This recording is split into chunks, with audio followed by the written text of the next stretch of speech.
a screen. Her smile, it shines so bright. She's a queen with every scene. In the morning or the night, recipes and good vibes flow. Every video a gem. Her confidence, it grows and grows. We're inspired like her friends. Unstoppable Flora, she's got that power, spreading her aura, blossoming like a flower. Through the highs and all the lows, she remains so strong. Her spirit always glows. She's where we all belong. With every like and every share, we feel her energy. No storm too strong, she can't bear. She's setting us all free. Unstoppable Flora, she's got that power, spreading her aura, blossoming like a flower. Recipes and good vibes flow. Every video a gem. Her confidence, it grows and grows. We're inspired like her friends. Unstoppable Flora, she's got that power, spreading her aura, blossoming like a flower. Through the highs and all the lows, she remains so strong. Her spirit always glows. She's where we all belong.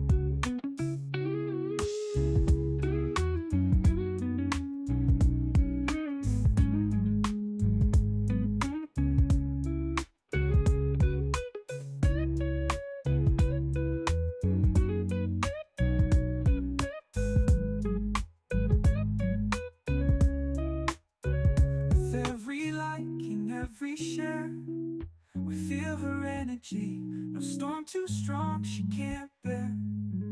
She's setting us all free. Unstoppable Flora, she's got that power, spreading her aura, blossoming like a flower. Through the highs and all the lows, she remains so strong. Her spirit always glows. She's where we all belong.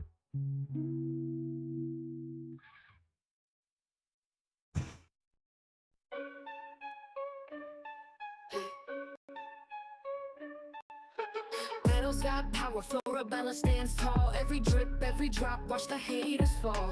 Channel sharp as thorns, ain't taking no mess. Scroll through her feed, feel that queen's finesse. Vines tangle tight, but Flora breaks free. Roots so deep, can't mess with her tree. From the mud she rises, roses from the dirt. Every comment section she lays down hurt. Flora's anthem, blooming under pressure. Resilient, resolving, no lesser. Florabella's reign strong and relentless. Beauty in battle, queen sure defenseless. From the garden green to the concrete wall, Florabella, unstoppable nature's child. Leaves whisper secrets, she's the loudest shout. From the channel buzzing, she never backs out. Seed of strength, through seasons she grows. In the face of doubt, her spirit glows. Cameras ain't a limit, she branches out. Thorns in her crown, she wears it no doubt. Flora's anthem, blooming under pressure. Resilient, resolving, no lesser. Florabella's reign strong and relentless. Beauty in battle, queen sure defenseless.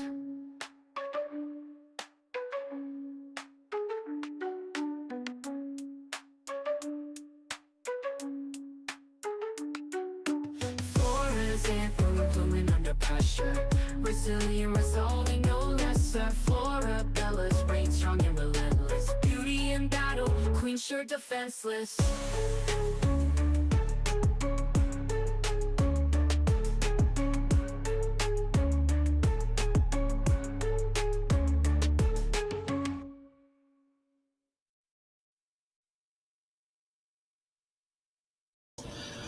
All right, guys. All right.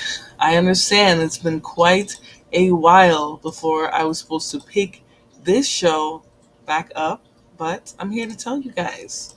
All right. I'm here to give you guys your crime fix in the nighttime. I'm going to be doing mostly this time frame, like Friday, Saturday, Sunday, maybe a Thursday in there every now and then. But I'm back for the crime for you guys here today. All right. But before we get into that, right, because the topic of conversation today, I'm going to keep it real with you guys, is not a light topic. All right. The idea that women, children, um, in general, tend to be at a higher risk of being harmed by people they a safe space for them, right? That's a very heavy subject. So I just wanted to bring you guys a little quick smile. Okay, I saw this short a few hours ago and it had me cracking the hell up. So I said, you know, we're going to start it with this smooth young man and then we'll get into the show, okay? Do me a favor, guys, hit the like button, share, subscribe. We'll start it off nice and light. And then we're going to jump right into the topic today about how your loved ones can turn into the ones who harm you. All right, let's get into it. That coochie Uber doesn't need a lift. Will you marry me? Baby, I won't plead the fifth. Know that you're my first and last, my Ricky Bobby. Drinking sake on Mount Fuji Umakunani. Come and put that Minnie Mouse on my Mickey Mouse. Won't put my queen under pressure, talking north to south. I don't want you, baby, that's because I need you. Anything you need, I can get, I will please you. Ooh, a whole new world, cause you let Aladdin. You want rings, look up, baby, I got you satin. What in the world? That coochie Uber doesn't need a lift. All right, guys.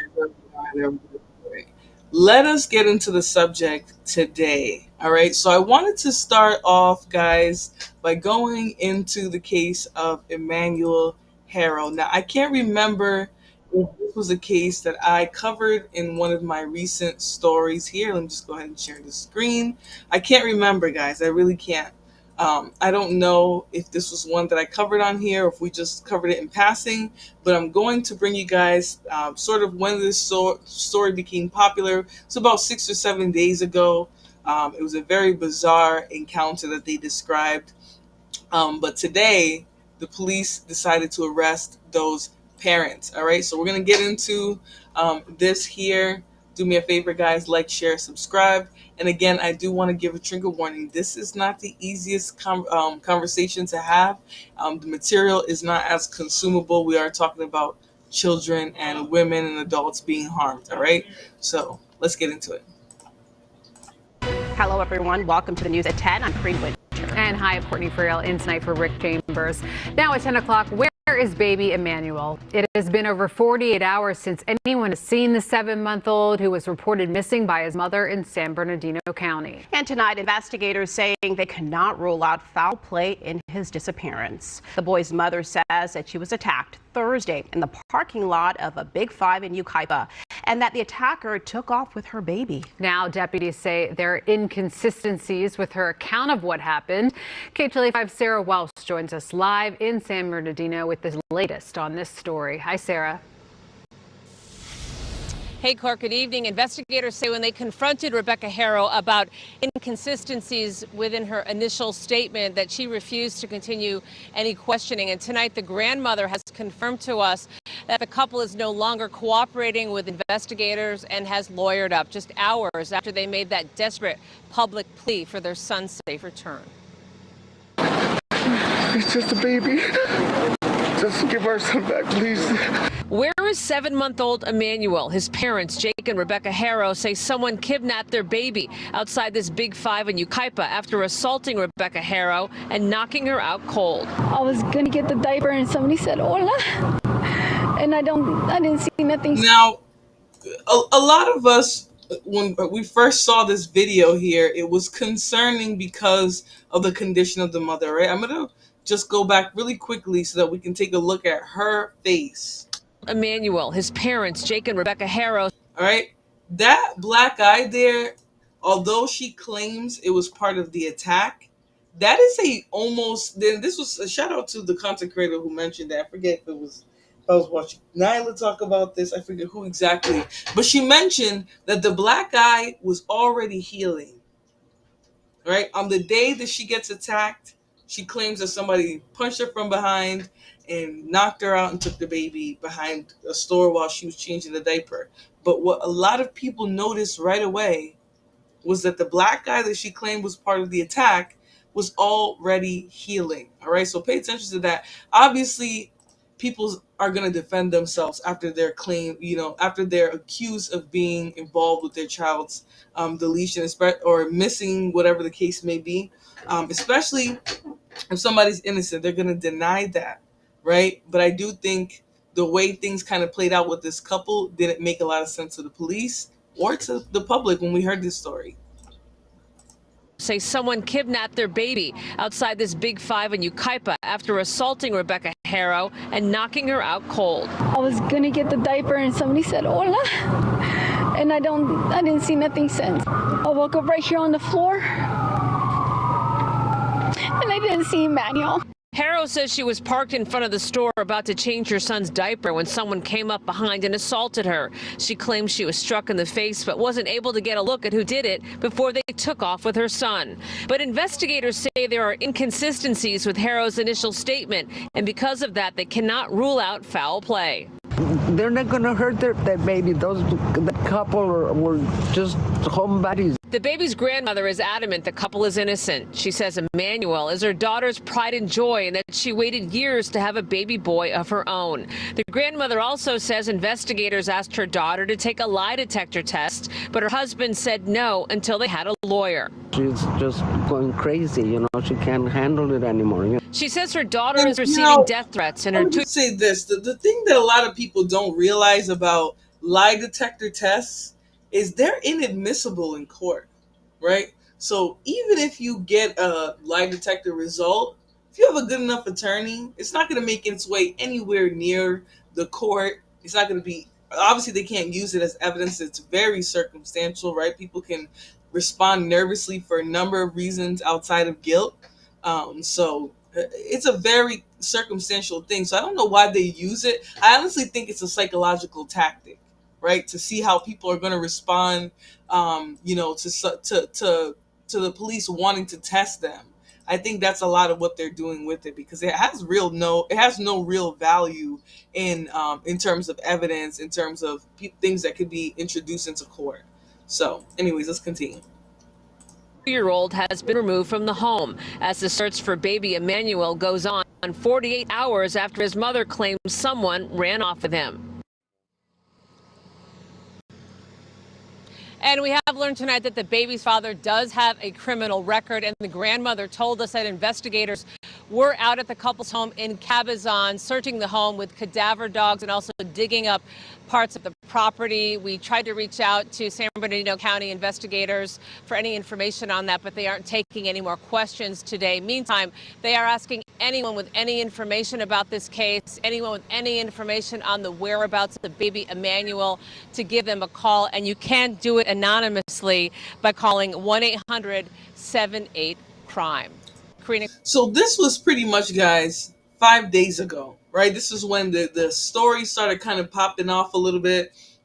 People started to realize that there was inconsistencies, the history of the baby daddy, all of it was compiling to make a case for that there was more to little Emmanuel's disappearance, all right? So now fast forward to today, Emmanuel's parents are arrested, all right? Let's get into why the police arrested them, what information we have so far on that, and then we'll go into what it is that we know so far about this case. All right, let me share this other tab here, X this out, and we'll get right into this story. Update on that breaking news in the case of a missing 7-month-old boy we need to get to. Assignment manager Mark Liu is at the desk. Mark, what have you learned now? There is a significant major development in the search for 7-month-old Emmanuel Haro. The San Bernardino County sheriffs have just shared on social media that the parents of the missing 7-month-old have now been arrested for murder. This is the post that was just shared by San Bernardino County sheriffs on X. It says, update August 22nd, that's today. This morning, detectives from the Sheriff's Homicide Detail and Specialized Enforcement Division have arrested Jake and Rebecca Haro at their residence in Cabazon for PC 187, which is murder. Investigators will continue their search for 7-month-old Emmanuel Haro. Now, SkyCal is over the scene right now. This is the Haro residence on Ramona Avenue in Cabazon. We see down there a San Bernardino County Sheriff's investigator with gloves on going through what appears to be debris or garbage at the rear of the structure. They've also been walking around the property looking for evidence. Now, several of the detectives have already left, but there are still law enforcement agents there. Let me show you some video that was a little bit earlier. This is drone video that we have obtained a little bit earlier in the morning that shows the San Bernardino County Sheriff's activity there, multiple unmarked detectives units and an armored vehicle. We now know that both parents, Rebecca and Jake Haro, have been taken into custody. The charge, murder. The search for their 7-month-old son still continuing. Now, this investigation has significantly changed in the last several days. It started last Thursday, August 14th, when Rebecca Haro said she was changing 7-month-old Emmanuel's diaper behind a Big Five sporting goods store in Yucaipa when she alleges someone came up from behind her, struck her in the head, and when she woke up, her baby boy was gone. Now, the sheriffs immediately investigated, but they have since changed the status of this investigation from a kidnapping to a critical missing child investigation. The family's pickup truck was taken for evidence. Yeah, and a lot of people saw what was going on with this case, and there was a lot of foresight from people about how she was explaining it, the history of her baby daddy, the likelihood that this baby is still alive. As far as I know, at this point, it's more of like a recovery mission, right? They're trying to find the body of this child, right? As he's presumed dead, unfortunately, after all this time. This is a child that required significant amount of medical care around the clock, right? So him being missing for this long, paired with the inconsistent statements from his parents, I'm sure that's what led to the change in kidnapping to red rum. Now, I'm not surprised. I don't think the baby daddy or this woman appeared trustworthy. There was a lack of empathy with how they spoke, even though they thought they were being empathetic. It just came across fake, inauthentic. There's something about vibes, I'm telling you guys, that you can kind of pick up when people have genuine, sincere energy, and nobody picked up on any sincere energy with these two. It seemed like they were telling a different story, and the mother referred to her child in the past tense several times. This is on the first day that they took the baby. So there's definitely a lot more going on here. All right, let us move into now what it is that we know. All right, a lot has changed, like they said, over the last few days, and the reason why we do have breaking news in a kidnapping to a red rum is because the police have some level of evidence that they're probably going to roll out throughout time, right? We're not going to know exactly everything that they have because it's an ongoing investigation, but I promise you, for them to upgrade that investigation from a kidnapping to a possible red rum familial violence situation, there has to be significant evidence. For them to get that in front of a judge, for them to be indicted, for a grand jury to indict them in the first place, there needs to be some level of significant evidence, at least to get them in the door, right? Even if it's circumstantial. All right, let's continue. Case of a missing baby, 7-month-old Emmanuel Haro. His parents have been arrested for murder. I'm Philip Palmer. And I'm Colleen Sullivan. Let's get right to Inland Empire Bureau Chief Rob McMillan with all the details. Rob? Right. Well, the San Bernardino County Sheriff's Department, along with help from the Riverside County Sheriff's Department, out here all morning long investigating at the home of that couple.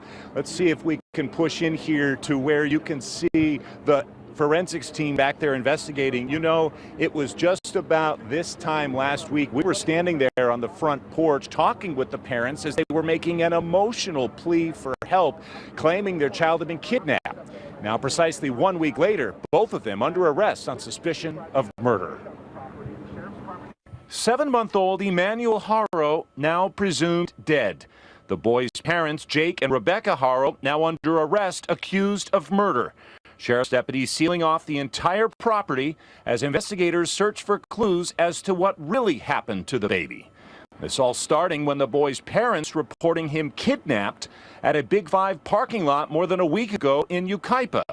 The day after their report, the mother making this tearful plea for her boy to be returned. Just give him back to me again, please. Don't harm my son.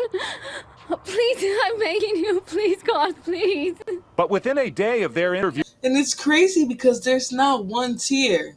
Like, this was something a lot of people brought. There's not one tear. She got healed shiners on her face. It just screamed that there was a lot more going on here. Now, obviously, this is way too early in this case for us to know any concrete information, for us to have a motive, for us to have even gathered enough information to come up with, what happened to the baby in the first place, right? We still haven't even located a body. He is presumed dead, right, based on his medical condition. It's unlikely that somebody who kidnapped him, right, is taking care of the emergent medical needs that he has. It's very unlikely, right? But let's listen to the last few minutes of this, and then we'll kind of pivot into our body cam for the rest of the show. with Eyewitness News, the San Bernardino County Sheriff's Department saying the parents had stopped cooperating with their investigation. Then came news of the father's criminal history, convicted of willful cruelty to a child 2 years ago. Today, members of the community coming to the scene this morning, still in shock about everything that's happened. Heart-wrenching for everybody. I'm a mother and a grandmother, so it's been emotional. I've been following it since it started, and it's taken a toll on me. I've been having a hard time sleeping at night and just trying to keep up with the updates. And then when you found out this morning that they were arrested, accused I of was murder. shaking. I was shaking. Goosebumps. All up and down my arms, my legs, goosebumps, because I had a feeling. And now a live look at the scene from Air 7 up above. It's important to point out that the Sheriff's Department says the search for this 7-month-old child continues. Despite rumors floating around in the community, they have not found the child or the child's body yet. But Emmanuel Haro is presumed to be dead at this point. Now, just a few minutes ago, the attorney for Jake Haro showed up and was escorted into the scene by sheriff's investigators trying to find out more about what that's about. But again, the parents of Emmanuel Haro both arrested on suspicion of murder. Live in Cabazon, Rob McMillan, ABC 7 Eyewitness News. No. Yeah, so things are not looking good in the Emmanuel Haro case. I know that we're going to see a lot more coming out throughout time, right? I think that they're still figuring out exactly what role it is that, his parents play in all of this. I think there's a lot to figure out still, but I'm looking forward to seeing it. All right, let us move into our body cam show, right? Like I mentioned today, the name of this show, and just to make sure, From Loved Ones to Dangerous Ones, right? Dangerous, or a danger to you, right? Really wanted to get into this topic because I was watching a South African show not too long ago, and on that show, the professor talked about gender-based violence, right? Very similar to the idea of femicide. And I started to notice a theme among, what she was talking about, and how certain genders have a propensity to commit crimes, right? And the crimes, the gender that commits the crimes that are most dangerous to women and children, obviously we know, tends to be men, right? Men abuse women, women abuse children, right? Or men abuse the women and the children, right? It's kind of like a trickle-down effect and a cyclical effect as well. Hey, Mookie, what is going on? Welcome, welcome, welcome. I put on subscribers only mode because I really want people to subscribe and just come back and continue to enjoy the content. I've been noticing there's a lot of very strange people that jump into the chat and kind of there's been a significant amount of I'm sorry guys, and kind of compromise the channel. Hold on, that is not the one that I meant to click. Let me just play this here.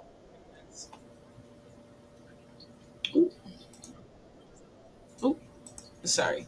I've noticed a big theme with some of these crimes here. But anyways, so we're going to get into this body cam show, right? And the theme today, like I mentioned, is, when your loved ones kind of turn into the danger, right? And it's something that a lot of people don't realize how serious of an issue it is, right? People want to find love. They want to connect. They want to be with somebody. They want to be able to say that they have somebody. They want somebody to claim them, right? But there's a very big danger as it relates to women and gender-based violence, right? In America, we talk about femicide, right? Specifically, I speak about Black femicide, and the deletion of Black women and children, Black families, and things like that. But this case here kind of shook me, right? This is a man who has so many bodies associated with him, specifically women that he stated that he's been with romantically. All right, so let's get into the story here. Do me a favor, like, share, subscribe, and we'll get into it.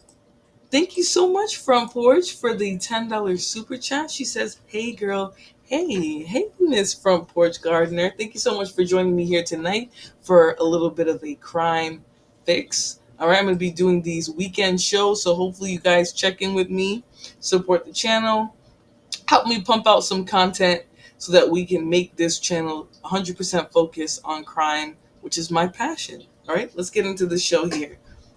Place here at the JCC in North Miami Beach yesterday. They say he shot his wife dead. According to a police report, moments before the shots were fired, Watts offered his wife money to drop the charges against him.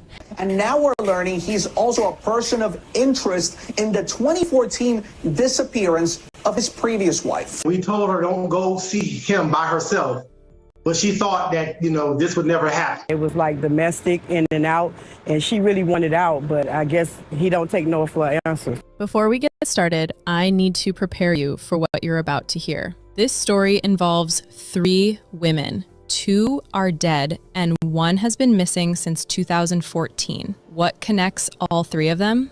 They fell in love with the same man. Listen, when I tell you guys, right? The idea and concept of love is romanticized for women, right? We're made to believe that we're just so special. Our life will be so special if we find a perfect partner. If we find a partner, if we find somebody to love us, to be with us, right? But the problem here is that a lot of the times people don't know what can come to be based off of a relationship.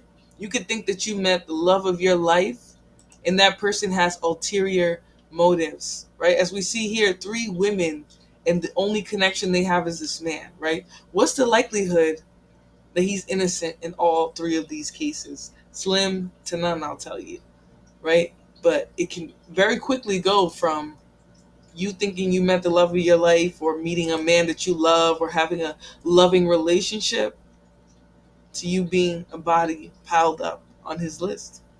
Let's continue. This is the story of Chandel Harris, a 30-year-old mother with big dreams who became the 3rd victim of a man who should have been behind bars years ago. Because what happened to Chandel didn't happen in isolation. This was the tragic end to a 13-year killing spree that law enforcement failed to stop. The man's name is Carl Monty Watts Jr., and by the time you hear this story in full, you're going to be asking the same question that families have been asking for over a decade. How was this man allowed to remain free? Let's start at the beginning, because this story doesn't begin with Chandel. It begins in 2009 with a 25-year-old woman named Vicki Simmons. Vicki was a graduate of Booker T. Washington High School in Miami. She was described by her sister LaShawn as quiet, someone who loved to dance and had studied real estate. Like so many of the women in this story, Vicki was a mother of 2, just trying to make it in this world. And somewhere along the way, she crossed paths with Carl Watts Jr.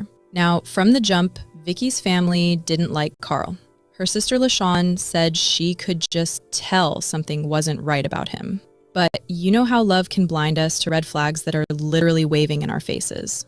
Carl and Vicki had what people called an on-again, off-again relationship.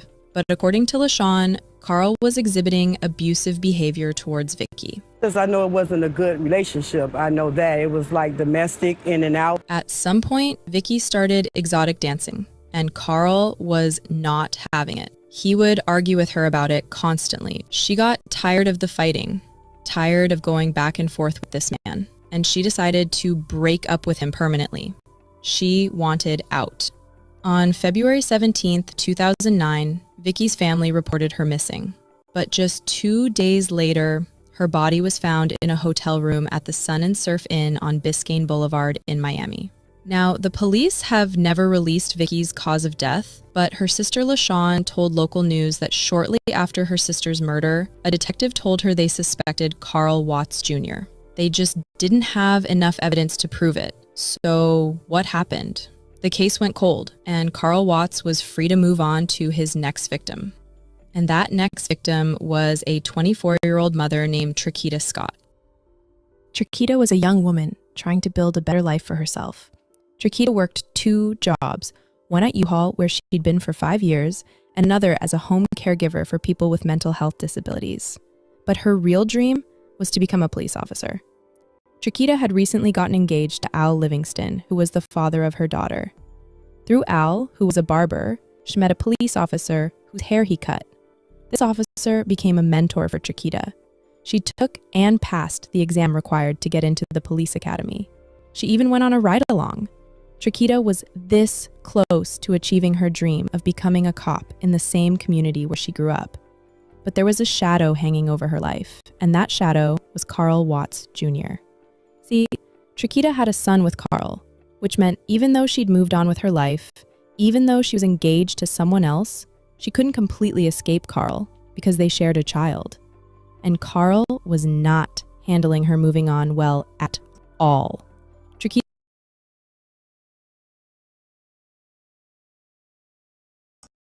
Sorry, guys, I thought I had unmuted myself, but that's what makes it so dangerous for women, right? Having a child with the wrong person can be a death sentence, right? This woman had moved on. She got a whole career. She was this close to tasting a career as a police officer, doing everything that she could in her own life to improve, right? But what weighed her down, essentially and unfortunately, was who she had a child with, right? A lot of the times we don't realize why it's so important that women have autonomy over their body and their wombs, right? That's why what women fought for was so important, right? Because of the dangers that women face when they're attached to a man via a child, right? It's really, really sad. This man, obviously, it didn't matter that they were the mothers of his children or, people that he was romantically involved in or with, right?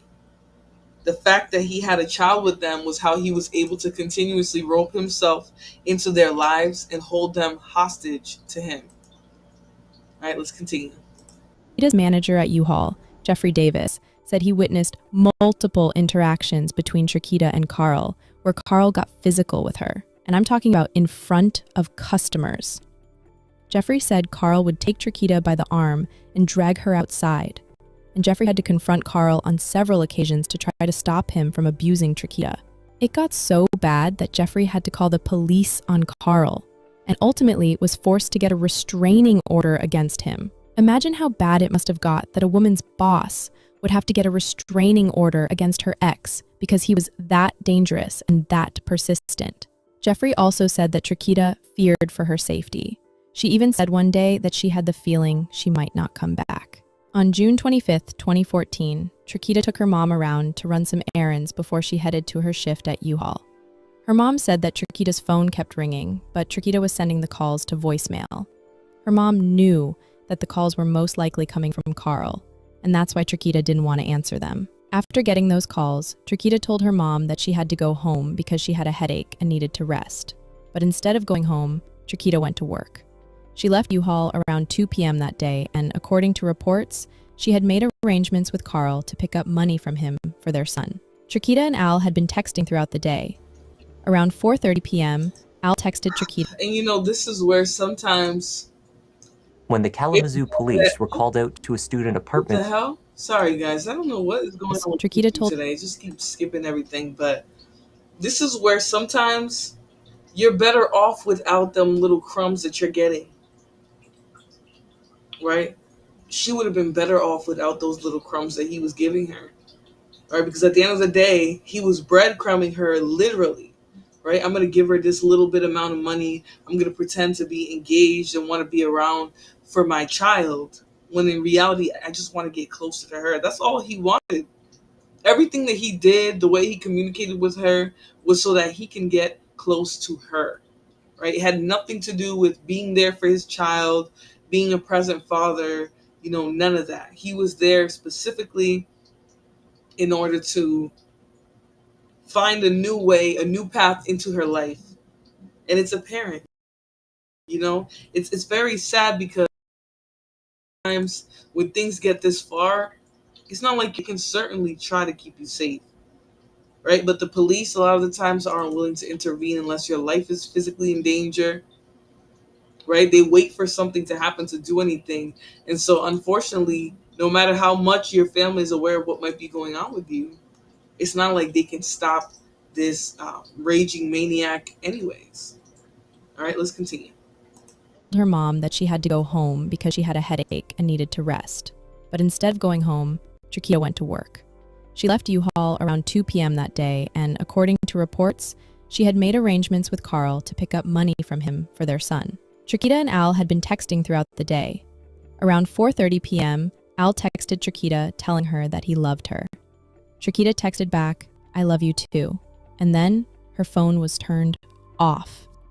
When Chiquita failed to pick up her children from daycare, everyone knew something was wrong. Al got a call from the daycare telling him that Chiquita hadn't shown up. He hoped maybe she had gone home and fallen asleep, but when he got to the daycare and she wasn't there, and when he got home and she wasn't there either, he knew this was not like Chiquita. Al said that even if Chiquita had gone for a drive or something, she would never just leave her kids at daycare. That wasn't who she was. When Chiquita's mom found out her daughter hadn't picked up her kids and her phone was going straight to voicemail, she began to panic. She knew about Carl's toxic, abusive behavior. She knew her daughter was supposed to meet him that day. And when Chiquita didn't answer her phone, her mom said her heart sank. Chiquita's mom called her 23 times that night. Every single call went to voicemail. She immediately started texting family members. The family immediately contacted police to report Chiquita missing. They contacted Carl to ask him where Chiquita was, and Carl admitted that Chiquita had come to see him that day to get money for their son, but he claimed she had left and he had nothing to do with her disappearance. Then he refused to answer any more questions and hung up on them. Carl never called back. He never came to check on his own child. Before the family knew it, Carl was gone too. A week after Chiquita vanished, investigators found her gold 2007 Nissan Altima abandoned in Liberty City, about 24 miles from Fort Lauderdale where she lived. The discovery of her car gave the family hope that maybe they would finally get some answers, but it never led to Chiquita or to anyone being charged. 4 days after Chiquita's car was found, Carl Watts Jr. turned himself in to police. He eventually wasn't charged with any crimes related to Chiquita's disappearance. Carl continued to deny that he had anything to do with what happened to her. So where was Chiquita? And it's so sad. Empress said, "This is why I stay single." Girl, me too. These men are crazy. You know what I'm saying? Like, these men are crazy. Like, even when you be with a man, you be wondering, like, whew. It's like being with a man makes a woman's life that much more dangerous, right? Obviously not every man, right? The hope is that there's men out there who are safe. But by what we see day in and day out, right? Men are the what do you call it? They are what connects us with danger, right? They are the danger, essentially. Me, you, Empress, stay safe and single. Yeah, because it's almost like, what other option do you have, right? I feel like the people who date brave, right? Especially after, what's her name? Oh, thank you so much, Empress, for the gift. I appreciate you. I wasn't even seeing these over here because YouTube don't be showing me nothing on the computer. But it's almost like, what's the point in dating, Sade Robinson. There was a girl before that. Remember the girl that they were the manosphere, the Nakersphere was using to troll everyone. She was the black woman who she died after a first date. Never any charges for the dude. But come to find out there was like some substances involved or whatever, right? This is just not the time to date from what we're seeing out here. But it's like these women had children with these men. You would never think that that would put them directly in the line of fire. Also, I'm gonna say this dark-skinned woman is gorgeous. Her skin is on point. She's thin, very beautiful. Like, it's just tragic, right? That her life was cut short due to this man, her association with this man. Yeah, Empress, I forget exactly her name because Sade Robinson, her case took over, but she was the one where they found her on the couch, like, dead after the guy came over for a date or something like that, or she went over to the guy's house. I forget exactly what it was, but he never got any charges. They cleared him of anything. Let's continue. How does a mother who's engaged and looking forward to her future just vanish? Carl was the last person to see her, and her family believed he had done something to her. But without proof, without evidence, Carl walked free. And that brings us to 2017 and a young woman named Chandel Harris. You better be more concerned. Be more concerned about the woman that I am becoming and less concerned about the woman that I once was. Now, it's not clear how much Chandel knew about Carl's past when she met him. What we do know is that according to her friends, Chandel fell head over heels for Carl, who at first was very charming. Before we get too deep, please remember to like, comment, and subscribe if you find value in these discussions. Chandel Harris was born on July 15, 1991 in Miami, Florida. She grew up in a loving, supportive family with her parents, Sharon and James Harris, two brothers, James Jr. and Aaron, and her sister, Shanice. She attended Miami Northwestern Senior High School, where she was a member of the student government and debate team. But at 17, Chandel's path took an unexpected turn when she became pregnant with her daughter, Shania. She was forced to drop out of high school, and Shania's biological father passed away in a tragic car accident, leaving Chandel to raise her daughter as a single parent.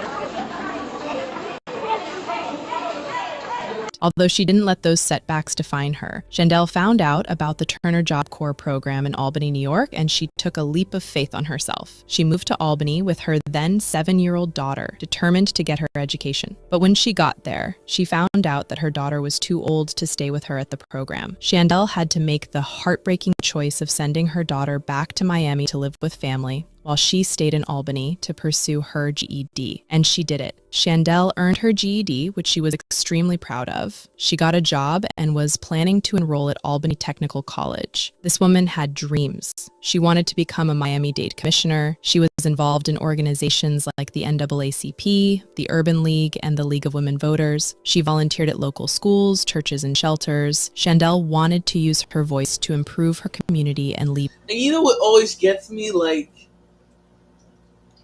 the ones who are beautiful, giving, loving, caring, empathetic, they always attract these types of men. Always. It's so tragic. I mean, this is a woman who literally took the opportunity to turn her life around, right?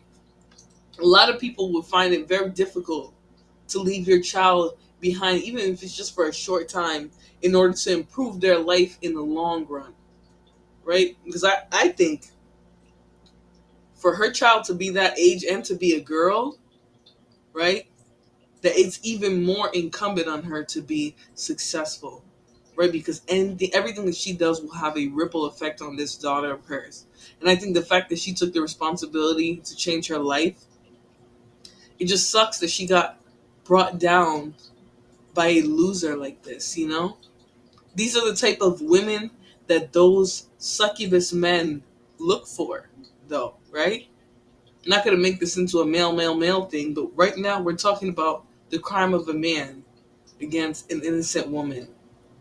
Whether she was perfectly innocent or not, this is not what's up for debate right now, right? All of these women are gone. And the only thing they have in common is this man. Let's continue. A lasting impact. But her plans changed and she ended up moving back to Miami to be closer to her daughter. And that's when she met Carl Watts Jr. Now, one thing I want to point out here is something that viewers have been noticing, and it's chilling. When you look at pictures of Vicky, Chiquita, and Chandel, they look like they could be sisters. Carl clearly had a type, young, beautiful Black women who were mothers trying to build better lives for themselves and their children. Carl and Chandel dated for about 2 years before getting married on February 14th, 2021, Valentine's Day. And this is what predators do, right? This is what people don't understand. Predators look for soft targets. They're not going to look for somebody who has a head on their shoulders, who is hyper independent, who has education, who has money. Yes, some of them might seek somebody like that out, right? But they know that they're better with a soft target. A mother, excuse me, who's vulnerable, who has a child, right? Who has to put somebody above herself, right? So she's already used to self-sacrifice. This is how these predators seek out their prey. And it's really unfortunate that they prey on soft targets in this way, right? Because this woman is vulnerable. I'm just happy she didn't have her daughter around, right? But she's vulnerable to this man. She's at his mercy, essentially. And it's unfortunate that he was who he was. Because he ain't worth a damn. The moment he took her life, he wasn't worth a damn. Yeah, it's tragic. All right, let's continue. Interested first. Who said I love you first?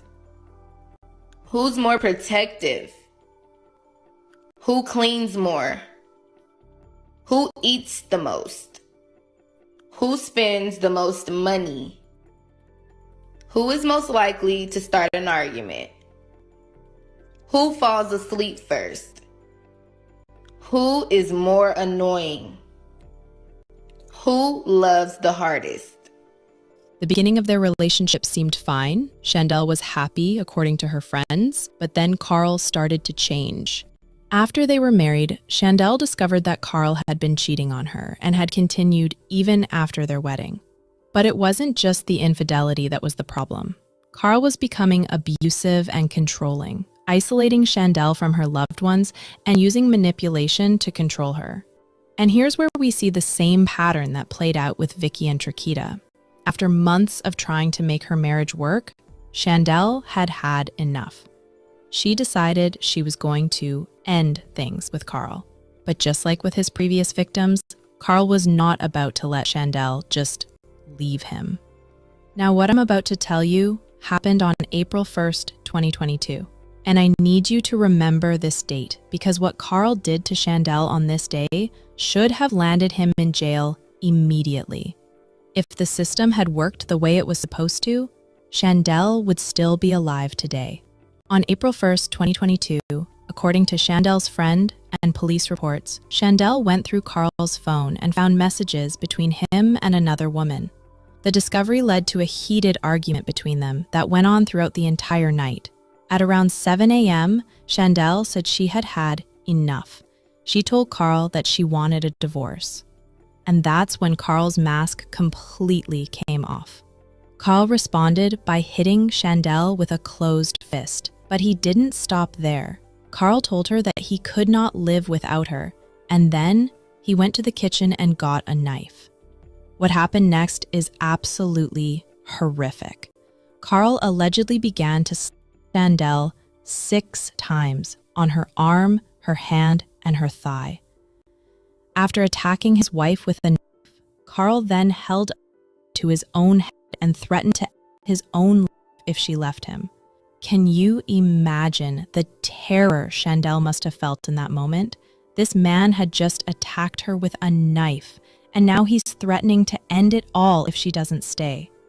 Chandel later told police that she told Carl she loved him just to get him to put the gun down. And he did. But here's where it gets even more twisted. After allegedly slashing his wife, Carl then attempted to help her by cleaning up the wounds he had caused. He told Chandel that he didn't want to go back to jail, so he tried to clean up the blood with bleach and told her they had to destroy the bloody clothes. Yeah, this is a sick bandit. And you know, what's crazy to me is the community has this whole idea of don't call the police on black men. Don't use the police against black men. So what is this woman supposed to do in this emergency? Fall victim to this man? Pass because he wants her to pass? I mean, these are sick, emotional bandits. And the problem is, there's this belief that people are just supposed to keep tolerating and tolerating and tolerating and tolerating and having grace and tolerating, and it makes zero sense. Empress says, it appears that marriage benefits men more than the woman in most cases is what I have recognized over the years. It does, especially the types of marriages that exist today, because people don't know what the original customs were for. So you have people that are not even benefiting from marriages, yet they have the highest marriage rates. Or they're getting married quickly, hoping that it's something that's going to fix them or be a better situation for them. And the next thing you know, they've fallen and they failed. Oh, what's going on? Hold on, guys. It appears like my channel is still not on here. Hold on. I still see it. So if you guys are experiencing any delays, let me know. It might just be restreamed, but let's continue though. Carl then made Chandel take him to Walgreens and Family Dollar so they could purchase supplies to cover up what he had done. But when they got to Family Dollar, Chandel was able to call her mother and make a plan to try and get away from Carl. She convinced Carl to take her to her mom's house, and when they got there, Chandel told her mom to lock the door and call the police. Carl began banging on the door, demanding that Chandel come out. He appeared to have something in his hand, but Chandel's mother refused to open that door. Carl eventually left after officers were called to the home, and Chandel drove herself to the hospital where she spoke to police and reported what had happened.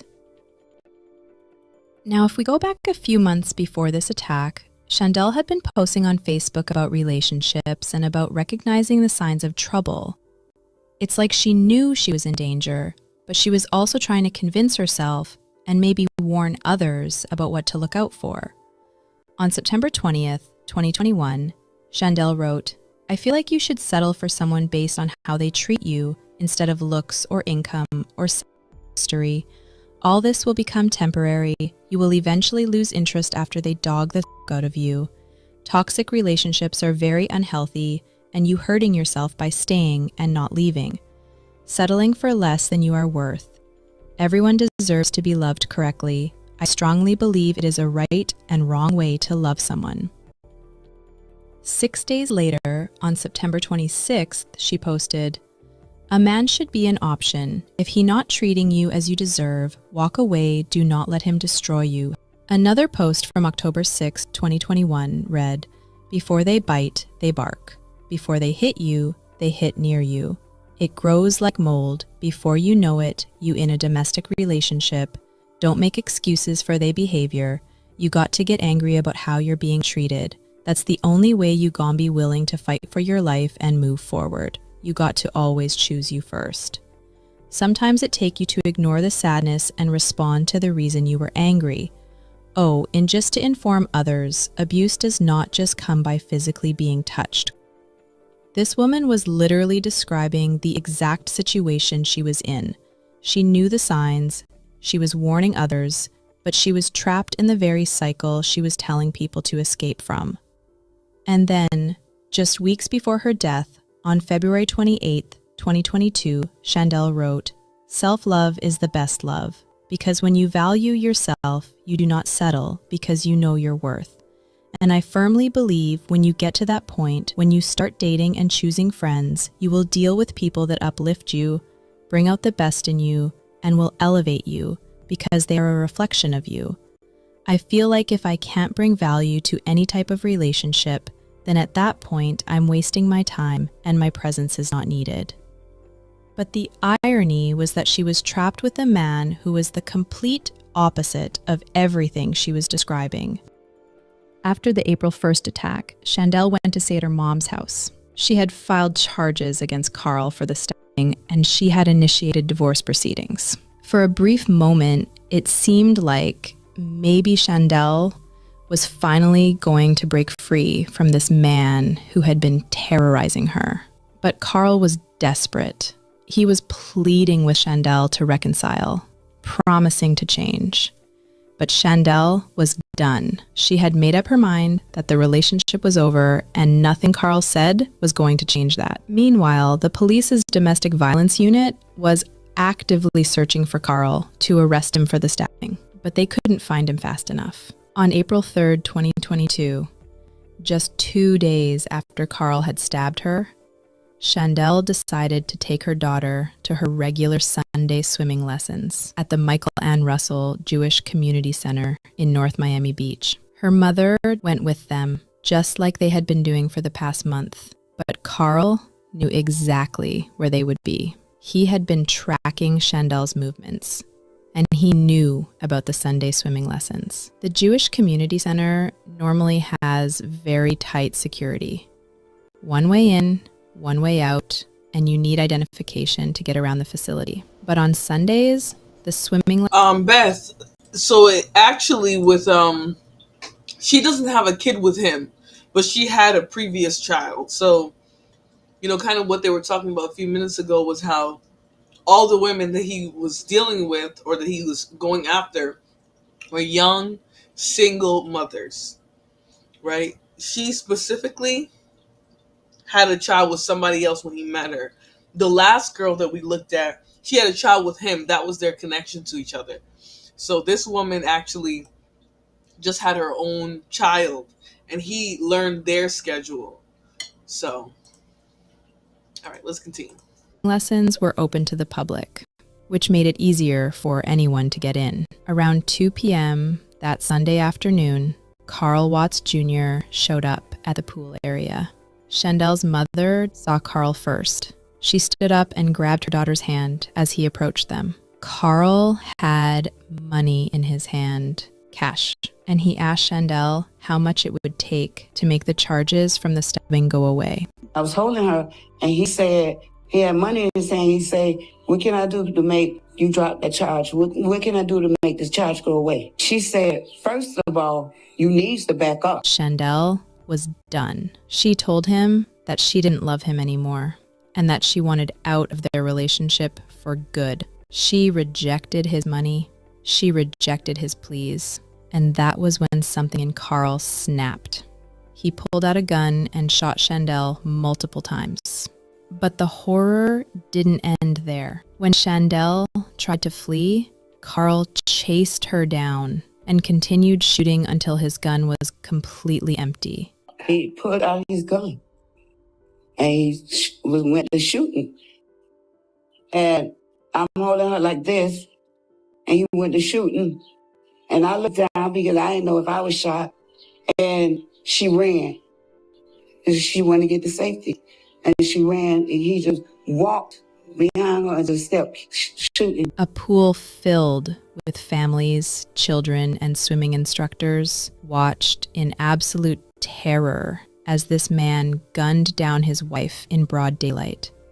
Chandel's 12-year-old daughter witnessed her mother being murdered. It was very scary. I heard a big boom, and then I saw the shooter running after someone and shooting. He had a small handgun, and then we ran. He followed her and chased her down and shot her, like an animal, like he was doing hunting. Carl shot Chandel at least 7 times. When it was over, he tried to run, but private security guards... So not only did he traumatize this woman's child, but he traumatized everybody in the tri-state area with his antics. I mean, he had no type of empathy for this woman. He treated her like an animal, right? That's how the people who were there described his actions. How would she have guessed that this would be the trajectory of her relationship? There's no way. Let's continue. At the Jewish Community Center quickly detained him at gunpoint. He had ditched his gun in nearby bushes, but it was too late. There was nowhere for him to hide this time. When police arrived, Carl was arrested at the scene and charged with Chandel's murder. Chandel Harris was pronounced dead at the scene, her life cut short at just 30 years old by the very man who had promised to love and protect her. The aftermath was devastating. Chandel's daughter, who had already lost her biological father in a car accident, was now an orphan. She had witnessed her mother's murder and would need extensive counseling to deal with the trauma. Everything was for her child and for her marriage. My cousin, she's humble. She's very quiet. She's a great mother. You know, she didn't deserve this. She didn't deserve. And now notice, this is something I want to kind of tie back to Emmanuel Haro, right? Notice how these people know that they've lost their cousin, family member, whatever, and they're still referring to her in the present tense, right? So what does it mean when a mother who doesn't even know where her child is or anything like that, has no information on whether it's missing or deceased, right? No blood, no sign of a crime or anything like that. How is it that she's referring to her child in the past tense? Right? These are things that we pick up on about grief and communication when people lose people. Right? There's a lot of things that people communicate without saying. And this family is saying, like, this is somebody we love. They're gone, but we don't want to accept that yet. Mom was speaking about her child in the past tense as if she had already made peace with that child being gone. It's very disturbing, but let's continue. Actually, I'm going to end this story here. We're going to keep moving on to the next story tonight. All right, let me X out of that. And we're going to move on to the case of a NECC student, I believe NCCU student who was shot and deleted by her ex-boyfriend in front of her best friend. All right, let me go ahead and share this one here. Do me a favor, guys, to hit the like button, share, and subscribe. I'll appreciate that. The chat is on subscribers only for tonight. So if you'd like to chat and drop a comment and engage in the chat, please do so by subscribing. All right. All right, let's get into this story. Yeah, very traumatic situation. And so we spoke with London's friend Cheyenne Boyd, and Cheyenne says that London was actually in the midst of moving out of the apartment that she shared with her ex-boyfriend at the time. She was really excited about a fresh new start, but all of that was cut short. She was just so happy to finally be moving out, getting her own place. The apartment she lived at with her ex-boyfriend. Cheyenne Boyd describes the final moment she shared with her friend London Powers. They met freshman year at North Carolina Central University. And she was also saying she would never deal with no man like that again. She said she knows the signs to look for, and she would just leave if a man ever came to her acting like that ever again. But before that could happen, Durham police received a call from the Camden Point Apartments on Monday afternoon. Cheyenne says London's ex-boyfriend, Damian Tinsley, who once played football at St. Aug's University, showed up unexpectedly. There was a brief argument. Then Cheyenne says Damian got physical with London. That's when London tried to call 911 before things took a deadly turn. She says her address. She's like, he has a gun. That's literally all she was able to say. Cheyenne says Damian shot London before turning the gun and firing a shot towards her. Cheyenne says she wasn't hit and that Damian looked her in her eyes before taking his own life. I'm on the phone with the police. I'm screaming. I'm like, somebody please help me. Damian died at the scene and London later died at the hospital. I just can't believe London's not here with me. And it's just crazy. I just really feel bad for her family because I just really feel bad for everybody. London was a junior at Central studying social work and preparing to intern at the Durham Center for Senior Life. She also worked at a local Walgreens, and her death has shaken all those who knew and worked with her. Shell shock, it doesn't feel real. to, like I said, you go from talking to somebody, seeing somebody every day, saying active in messages, and then all of a sudden it's like, it's a void. And so we have just learned this evening that they are planning to hold a balloon release tomorrow. All right. These weirdos really think they own women. Yeah, it's so sad, Shamika. They really do think they own women. Every part of the woman they want to own, where she goes, how she dresses. They want her to cook and clean and sit in the house. It's really sick that you can't even break up with somebody today without the possibility of things going sour. All right. And she was such a beautiful young lady too. It sucks very much. All right, we're gonna get the body cam here. Actually, we're gonna a little bit of everything. We're gonna see some court documents about this woman, but this is about an Indiana mom that tried to sell her daughter for $400. All right, she came under the radar of the FBI. So we're gonna get into this from the Law and Crime Network. Do me a favor, guys, like, share, subscribe. I'll appreciate it. Count of child sexual trafficking, that's a level 2 felony. Penalty is 10 to 30 years and fines up to $10,000. I have read the affidavit of probable cause. I do find probable cause for your arrest. I'll be entering a plea of not guilty on your behalf. A 32-year-old Indianapolis mother stands accused of an unthinkable crime, attempting to sex traffic her own infant daughter for money. After a multi-agency investigation uncovered chilling messages, Morgan Stapp now faces one serious felony charge, and we're going to break all of this down for you right now. Welcome to Sidebar, presented by Law and Crime. I'm Jesse Weber.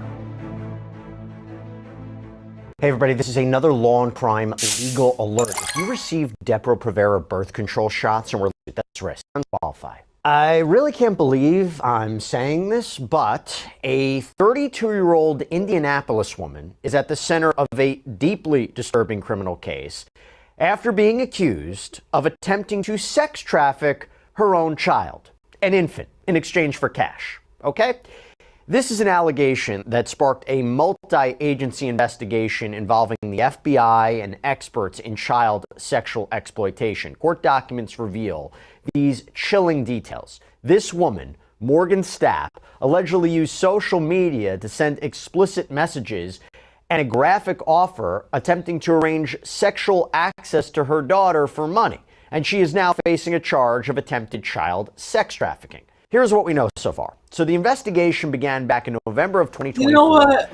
I feel like they should just charge these people with a crime, because if you're seeing them do it one time, what's the likelihood that they haven't already been doing this to that child? Slim to none.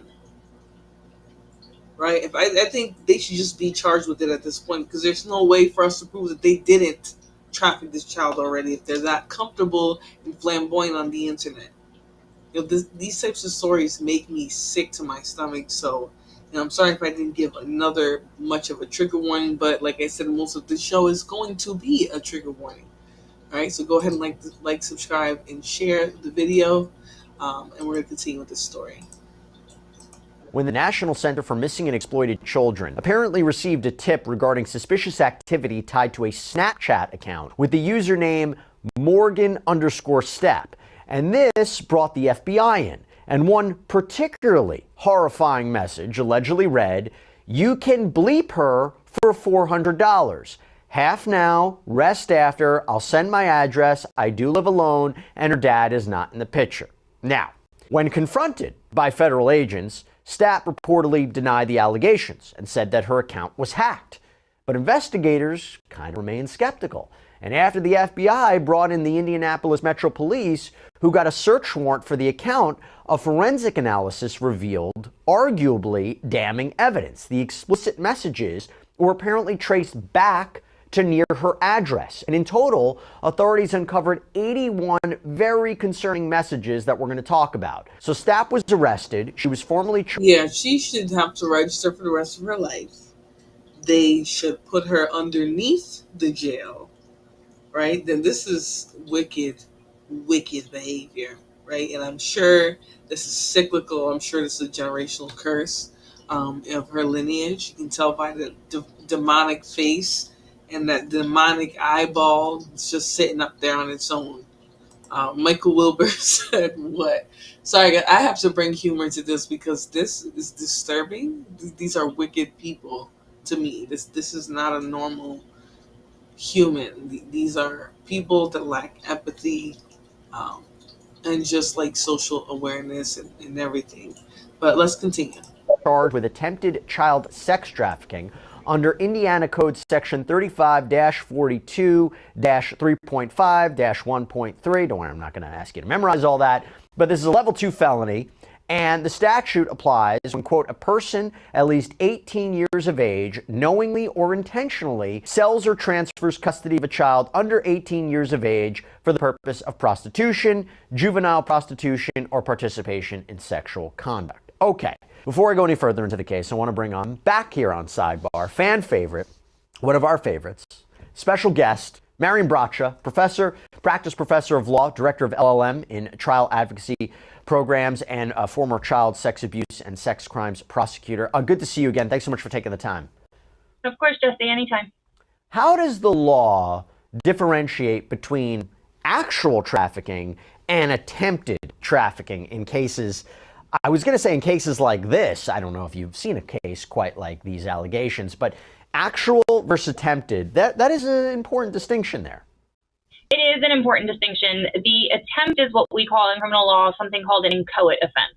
So things like attempt or conspiracy or solicitation requires a substantial step toward executing that crime, toward actually committing that crime. So the prosecution would have to show an intent. They would have to show what was in the defendant's mind, that she actually intended to commit this crime, and then that she took.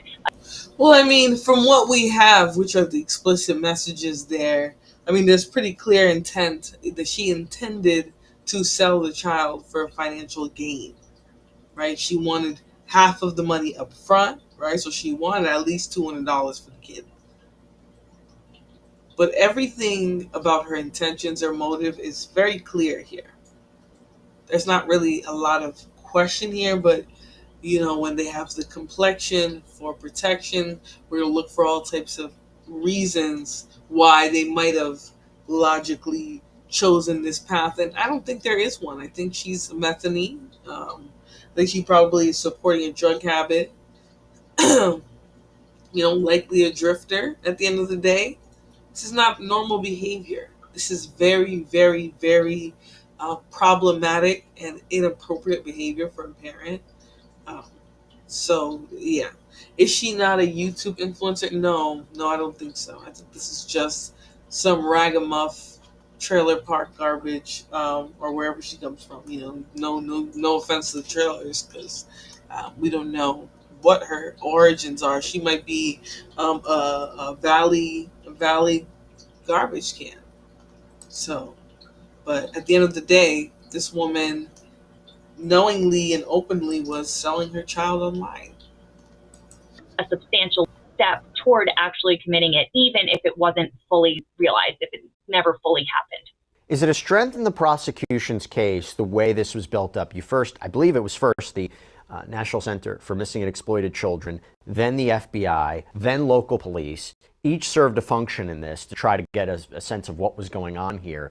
If you have multi-agency collaboration, does that help a prosecution's case? If you're trying to visualize who they'll call as witnesses, how they'll explain this to a jury? I think it helps.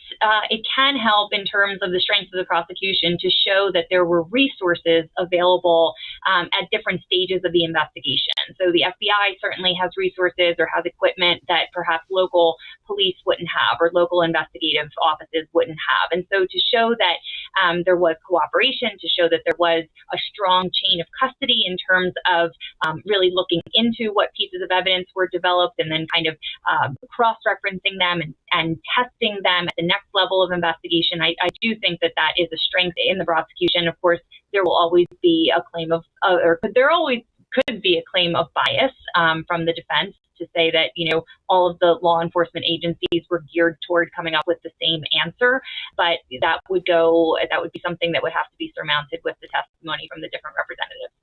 I hate to ask this, but how common are cases where parents or close family members are accused of trafficking or attempting to traffic their own children or family members? And I also have to imagine if that presents a unique challenge to prosecutors for a jury to accept this. I mean, we're going to talk about the digital evidence and whether the strength of that evidence, but is it a challenge to kind of present a case like this? Is it hard for a jury to accept this? Or again, maybe they'll accept it. The only thing that makes rational sense is her account must have been hacked, because how on earth could a parent actually do something like this? But I'm curious, in your practice, in your experience, are these common? Well, they're certainly not as common, unfortunately, as some other forms of child abuse cases that we've seen and that you and I have talked about at length. Have I seen instances of trafficking of children by their own parents or by their guardians? Unfortunately, yes, it does happen. But remember, this is something that we talk about pretty frequently, that when there are crimes perpetrated against vulnerable populations, like children or like anyone, frankly, at the margins of society, they are what perpetrators consider to be, quote unquote, perfect victims, because they are kept out of the limelight. And these are crimes that are committed in the privacy of one's own home, under cover of night, where there aren't witnesses and there aren't independent and objective people who will come forward and report it. So these things happen because no one is looking out for the marginalized, more vulnerable members of our community. All right, I want to walk through how investigators piece together such a disturbing case of alleged child exploitation. And this is straight from the probable cause affidavit. So on November 1st, 2024, the FBI receives a tip from the National Center for Missing and Exploited Children that was submitted by a Snapchat company records custodian. And the report flagged alarming activity that was linked to a Snapchat account under the username Morgan Stapp. Now, according to the probable cause affidavit, quote, the report shows 3 photos of an infant and the text stating, "You can bleep her for $400, half now, rest after. I'll send my address. I do live alone," and her dad is not in the picture, like we mentioned before. Following the report, FBI agents interviewed Morgan Stapp on November 11, 2024. And during that initial conversation, she claimed she no longer had access to the Snapchat account in question. The affidavit reads, Morgan stated her Snapchat account was recently compromised and she no longer had access to it. Stapp reported to Snapchat a couple days ago, possibly November 2nd or 3rd. Now, Stapp told authorities that every time she tried to log into her Snapchat account, it stated her account was banned. And the affidavit also indicated that Stapp had received an email from Snapchat notifying her that the account was permanently banned for violating policies related to, quote, online commercial sex transactions. Now, when she was confronted with the username and the explicit messages that were sent from the account, or apparently sent from the account, Stapp denied responsibility, claiming that she had sold her old phone, bought a new one, had been unable to reset her Snapchat password, and she even reportedly... Let me just tell you, where there's smoke, there's fire. Right? All these coincidences around her phone and her being the one doing this, it's not a coincidence. It's just not. It's very disturbing for this child, what they went through in their final moments. Or, I'm sorry, not final moments. She didn't pass away. Sorry, guys. This one, but it's disturbing what trauma this child endured that she, is going to have little memory of, but it's going to have a very, very negative effect on her life, right? Especially, if she doesn't get adopted right away, if she goes through the system. It's unfortunate. Claimed that she realized something was going on with her account when a man reached out to her on Facebook asking why she blocked him after he apparently sent her money. However, investigators quickly discovered apparent inconsistencies in her story. According to the affidavit, investigators obtained a search warrant for Snapchat's back-end data and traced multiple logins to the account from the same IP address and the same iPhone on multiple occasions. In fact, that same IP address was utilized on several dates: October 10th, 26th, 28th, 30th, and 31st. These logins seemingly contradict, or arguably contradict, Stapp's account of hacking. And according to the affidavit, pictures were recovered from the Snapchat account all after Stapp had claimed she lost access. So a screenshot of a PayPal account with the name Morgan Stapp and a picture of her, a screenshot of a pending Cash App from an account with a note saying $30 for baby formula, a selfie pic of Stapp in a car. And investigators also obtained a search warrant for Stapp's home, and they were able to identify the same wooden bed frames inside her home that had been depicted in one of the Snapchat videos. And even more arguably damning is that investigators uncovered more than 7,000 messages that were exchanged between October 29th and November 1st, 2024, a staggering volume of activity within just 4 days. And one recurring message appeared 81 times, reading, "Would you be interested in buying my nudes so I can get baby diapers?" Okay? During a November 22nd, 2024 interview with Child Protective Services, Stapp allegedly made also a pivotal admission. According to the affidavit, Stapp states she lied to the FBI agent about getting a new phone, and the phone currently in her possession was the phone she used to access Snapchat, stating, "I wanted the FBI to leave." So that confession, combined with the digital evidence that we're talking about and the Snapchat records, it led to her arrest. Professor, back to you. We were talking about this.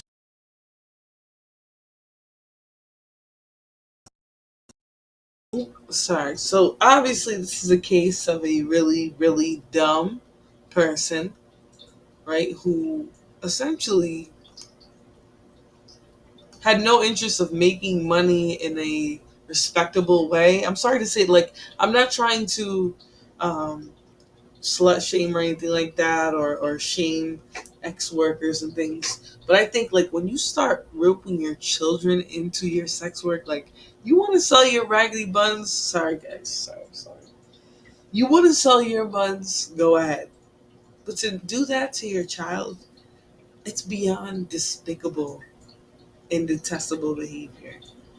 So when I see it, it doesn't make a lot of sense. This doesn't make a lot of sense unless, no, nothing makes sense about it.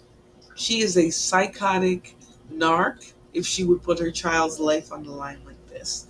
Let's continue though. Before we came on, from your experience, does this seem like a slam dunk case, or are there questions that weren't properly articulated in the probable cause affidavit that you say, I'm still not sold? So a case like this centers around what we call ESI, electronically stored data or electronically stored information. And of course, that electronically stored information is the basis for a lot of prosecutions now in the age of AI, in the age of deep fakes, in the age where everything is communicated via cellular technology and digital technology. This is something that courts are very, very used to receiving. My concern with the evidence here is I would like to see a little bit more in terms of the records. So if the defendant claims that her account was hacked, that it was hijacked, that it was revoked as of October 18th or whatever the date was, I would want to see the correspondence from or with Snapchat indicating when that compromised date was. Perhaps it predates when these alleged messages were sent and the offer for trafficking of her daughter was sent. The other thing I'd love to see is ownership records of the Cash App account. I'd love to see ownership records of the PayPal account, because all these records are important, but I think it's kind of remedial to assume that the police don't have any of these records. Those are things that would be easily attainable just based off of the FBI evidence that something wrong was going on there, right? Because initially, FBI, the Organization of Child Exploitation, Missing and Exploited Children, that organization flagged the FBI and said, listen, there's activity on this app that is consistent with trafficking of a child. Right? That's how she initially got on the radar of all these different people. So I don't think she's just gonna skate. Let's keep listening though here. Version or the defense will always be that these accounts may have featured a photograph of this particular defendant. It doesn't mean that she had access, dominion, control, or... I don't think this airhead, I'm sorry, I'm not going to go on airhead, but I don't think this lady who's here, this professor, listened to any of this, right? They already said the phone connected to her IP address, her cell phone IP address, her home internet IP, like everything connected to her. So yeah, you want to see the records, but that's what the state is alleging. That's how they were able to get charges on this woman in the first place. So I think it's interesting. I mean, I definitely would love to see those records, right? Let's see the phone records. Let's see, the Snapchat records. But she's pretty much saying, like, why aren't we seeing evidence of her contacting Snapchat for help? Like, if that was available, they wouldn't come to the conclusion, I think, that she was involved in doing this behavior versus having been hacked. So, I mean, there's a comprehension issue a little bit here, but let's continue. Ownership over these accounts to actually receive payments if in fact these payments were being remitted. So I think in that sense, the investigators certainly have put together a strong case. If I were the prosecution, I'd like to see more warrants executed and more records produced to show ownership and access to all of the devices and all of the accounts that are at issue in this case. To be clear, if they can prove that she said, I lied to the FBI, does that make everything else, does that confirm that she was operating that account and sending this money or trying to receive this money? Or does that suggest, hey, she might have lied to the FBI or admitted she lied to the FBI, but that doesn't confirm all of the digital evidence? Or do we treat it as two separate things? No, I like that question. I like how you phrase it because you give me a chance to talk about my favorite rule of evidence that we were talking about before we started filming as well. So there's a concept, there's a legal concept in evaluating credibility, which is false in one, false in all. And that's why the jury is so important in our system, because it is entirely up to the fact finder in a criminal trial to determine who they believe, what witnesses they believe, and how much they believe from those witnesses. And so yeah, that's true. That's so true here for this case. Now we're going to skip the evaluations and things from this individual, but if you guys want to check out more about this story, feel free to hit the like button. Hit the like button as well, but you can go into the description of this video after the video is over to find all the links of the videos that we talked about today. All right, so here's the next one here. This story was bizarre. I liked the whole thing of it, right? I definitely think there is more spiritual stuff at play. I don't know if you guys watch Supernatural. If you're old like me, if you're 30 plus, Supernatural was a show about how, or basically they implied that there was more going on beneath the surface spiritually, in society, a lot of situations and things like that. So this particular girl here, she talks about her father, somebody who's involved in law enforcement, and kind of what she experienced with him. All right, let's get into this one, guys. Satanic ritual abuse. It's a satanic cult which happens in the town of Riverdale. Incest, violent sexual abuse, an evil group meeting in the woods to assault young girls. This is all part of a shocking lawsuit filed by a woman against her own father, who happens, by the way, to be a chief of police in New Jersey. And she claims the memories of her abuse came flooding back in recent years. But her father argues that her claims are completely baseless and instead are ammunition in an ongoing divorce battle. We are going to try to parse it all out and try to sort it all out for you right now. Welcome to Sidebar, presented by Law and Crime. I'm Jesse Weber. Real quick, before we get into all this, I want to tell you about something exciting that's happening here at Law and Crime. So we've partnered with On Patrol Live and Reels to launch a YouTube channel. Now, if you're unfamiliar with On Patrol Live, I'll tell you what, you're missing out. Dan Abrams, he hosts it. It is one of the best shows on the Reels channel, Reels Plus app, because every Friday and Saturday night, they follow police officers across the country in high-stakes ride-alongs with over 50 cameras rolling live. It captures all these actions in real time. And as you can imagine, the incidents caught on camera are quite wild, from high-speed chases to daring rescues to intense standoffs, everything in between. It just never stops. So head on over to On Patrol Live's YouTube channel. Make sure to subscribe. That channel link is in the description, and the channel officially launches today, July 14th. Trust me, you will not want to miss it. My dad and my neighbor were two different types of psychopaths. My neighbor was an alcoholic who just had no mercy, just wanted to beat kids, rape them, assault them. And my dad was a very strategical thinker of how he was going about this, what he was doing, how he's going to do it. it's an organized crime. That is Courtney Tammany, and she's talking about the alleged abuse that she claims she suffered at the hands of her own father and neighbor for more than a decade. Now, Courtney recently appeared on the podcast We're All Insane to give insight into this bombshell lawsuit that she filed against not only her alleged abusers, but also the state of New Jersey and the state's Department of Children and Families. So we're talking about Courtney's father. This is John Scott Tammany, who goes by his middle name, and his neighbor, Keith Slevin.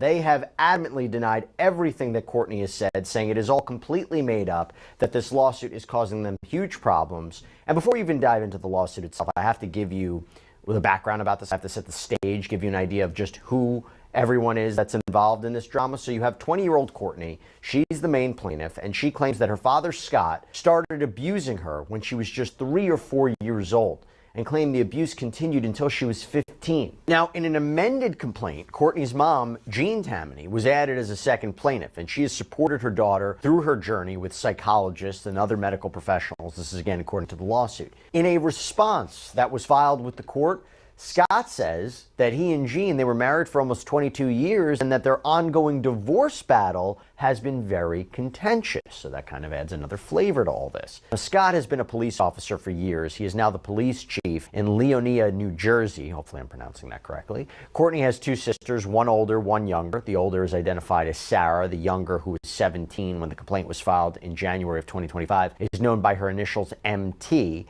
And Courtney claims that all 3 of them were abused. In her interview with the We're All Insane podcast, Courtney mentions a younger brother as well, but he's not talked about in the lawsuit. So the lawsuit does name several New Jersey agencies, including the Division of Child Protection and Permanency, also known as the DCPP, which is part of the New Jersey Department of Children and Families, or DCF, the Bergen County Prosecutor's Office, and the state of New Jersey itself. And as for individuals named, as for the second amended complaint, there's John Scott Tammany, Courtney's dad, Keith Slevin, the neighbor, Commissioner of DCF, Christine Norbert Bayer, Joanna Holada, a DCPP investigator, and Sergeant Matthew Sablocki, an investigator for the Bergen County Prosecutor's Office.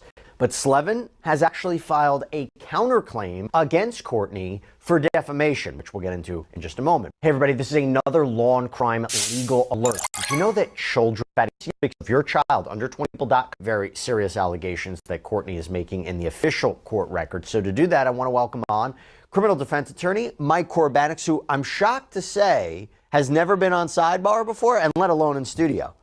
But I started out near Sidebar with you years ago. I know. Well, good to see you. Thanks for coming in. I appreciate it. Now, before we get started, I want to note that there are no criminal charges that have ever been filed against Scott or Slevin relating to any sort of sexual abuse or assault. These are just the claims that Courtney is making in this lawsuit, and that's what I want to talk about. So the complaint starts out like this, quote, plaintiff Courtney Tammany brings claims for sexual abuse and failure to protect, depriving her of her constitutional due process rights, her fundamental right to be parented, her right to be free from government conspiracy with private actors to deprive her of her rights. Plaintiff Jean Tammany brings claims for failure to protect, depriving her of her constitutional due process rights, her fundamental right to parent, her right to be free from government conspiracy with private actors to deprive her of her rights. And the 2 women are suing under 12 different causes of action. So what do we have? Violation of civil rights and 14th Amendment right to parent and familial association, conspiracy to violate defendant's civil rights and 14th Amendment right to parent and familial association,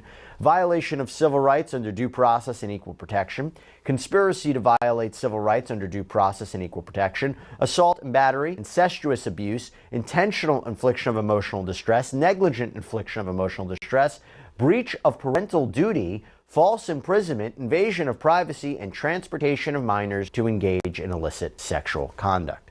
There's a lot there, Mike. Which one of those stand out to you, or do they all stand out to you? Well, they all stand out to me because they seem very unusual, because accordingly, but it hasn't been confirmed, there was full investigations into this by the criminal aspect of it, not the civil. This is a civil suit, so there's not as much there right now, but in the sense of an investigation, is probably still ongoing. How much does that affect it? Because you know that there's a different, you can have a criminal case have one result and a civil case have a different result. The burden of proof is different.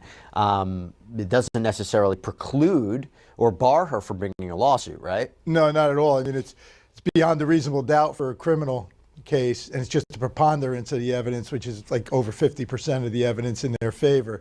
So this is mostly it's privately brought in a civil case, as opposed to, accordingly, there was investigations here by the prosecutor's office and all these other state panels, and there was no bringing of a criminal case. What do you make of the alleged violations of constitutional rights or due process rights or parental rights? How does that typically work in a case like this? I mean, I can't say I've seen too many lawsuits from a child against the parents, but those are really interesting legal claims. Yes, they are, and they're very, very intricate in the fact that they're not much you hear about all the time, and they're very specific into the made there.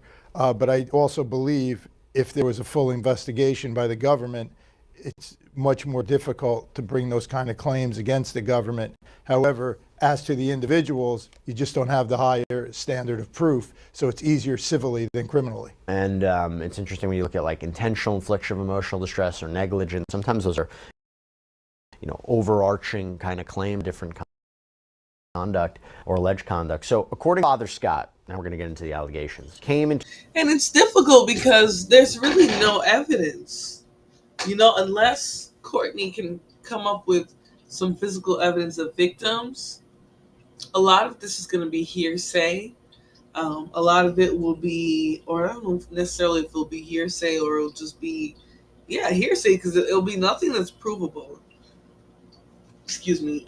It's things that she says she witnessed or, was a part of. But if there's no physical evidence that she has, then it's just her word against the next person, right? It's her word against her father's, right? Are they going to trust a decorated police officer or a daughter that he's deeming mentally ill or, just disturbed?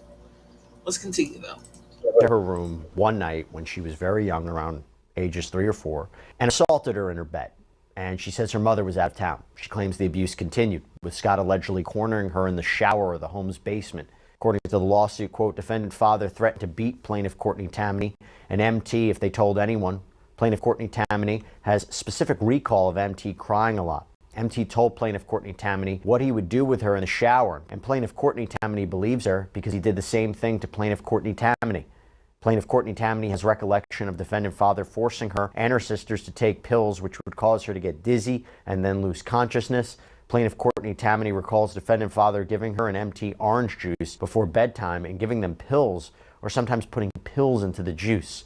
Defendant father also threatened to kill their mother, plaintiff Jean Tammany, if plaintiff Courtney Tammany told anyone of these events. And Mike, these are disgusting, serious allegations.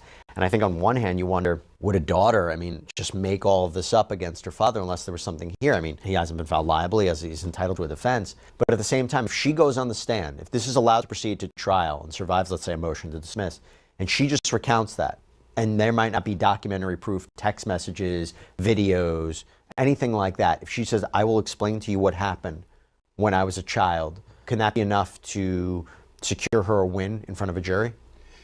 Jesse, as you bring that up, it shows how it seems simple, but when you think about it, it's very complicated. Right. Because there's no proof of something that happened when you're 4 or 5 years old, and we're over 20 years later, or close to 20 years later. So it's really just going to be that testimony, unless the father has something to bring against it, which is something that it just seems it's going to be one word against another. Well, what happens if the mother's supporting her? Does that help? Well, it only helps if she could support her by confirming what she's saying. So if there was something where she was away, that'll confirm she was away. But as far as whatever actions happened while she was away, she can't testify to. Well, at some point, the family moved homes. So they were going from Tenafly, New Jersey to Rivervale. And that's when Slevin, this neighbor, allegedly entered the picture as a co-abuser, because the lawsuit reads, quote, plaintiff Courtney Tammany has specific recall that defendant Slevin was obsessed with plaintiff Courtney Tammany and had alcohol on his breath. He physically struck plaintiff Courtney Tammany and had intercourse with her. And then the story takes another turn, with Courtney saying she was raped in the woods as part of some sort of alleged cult. So from the complaint, it says defendant Slevin and defendant father would take the plaintiff Courtney Tammany and her sisters, MT and Sarah, into the woods in Rockland County, New York, and there was what appeared to be other middle-aged men present with masks on their faces. She recalls there being fire and animals being burned, and they would chant as if ritualistic. She didn't understand what was being chanted and closed her eyes in avoidance. She was sexually abused in those woods by defendant Sledman, defendant father, and some of the other men present. She recalls MT being struck and seeing MT not being able to run away from the men and being hit multiple times. On the We're All Insane podcast, Courtney told the host that the men in the woods would make the sisters participate in these sick games like hide and seek, where adults would try to find them to harm them. She also described drum circles and animals and people being burned in tunnels that allegedly connected different places where abuse had occurred. Now, Mike, these are very wild allegations, but at the same time, is it possible someone could just make all of this up? Or, again, to make a lawsuit like this public, to make these allegations, to put your credibility at issue, to go after your own father and name certain people, you have to wonder whether or not this is credible. But it is quite an allegation. It is quite an allegation, and you have to wonder if it's credible because of the fact that this person, she has gone under some mental health issues. But another thing that's a little interesting in the fact of how it goes to the proof is the fact that she's including a neighbor. So you would wonder if she was just making it up. Why would you include a neighbor, just go after your father or something like that? So I'm saying it adds to the credibility, perhaps. Perhaps, or it just adds to the need to further investigate it by both sides. By the way, from a point of view, if she presents this case to a lawyer and says, I want you to file this lawsuit, what is the job of the lawyer to validate those claims at the beginning of a lawsuit, right? I mean, obviously there's going to be discovery, you'll get information from the other side, but should a lawyer just take any case, or do they have a duty to investigate it before they file it?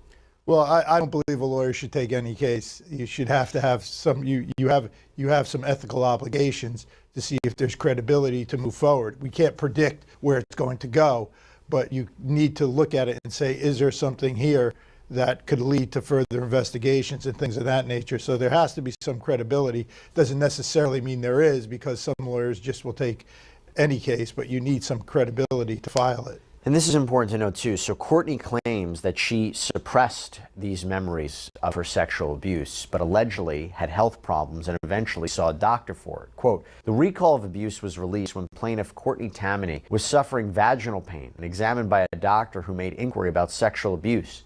Plaintiff Courtney Tammany realized she had been blocking the memory of the abuse, and recall of the abuse started coming back to her.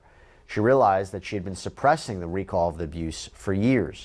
Courtney says that she started seeing a therapist, and that the therapist then reached out to the Division of Child Protection and Permanency within the DCF. Quote, on February 7th, 2022, a referral was made by plaintiff Courtney Tammany's therapist to the defendant DCPP about sexual abuse by the defendant father to plaintiff Courtney Tammany.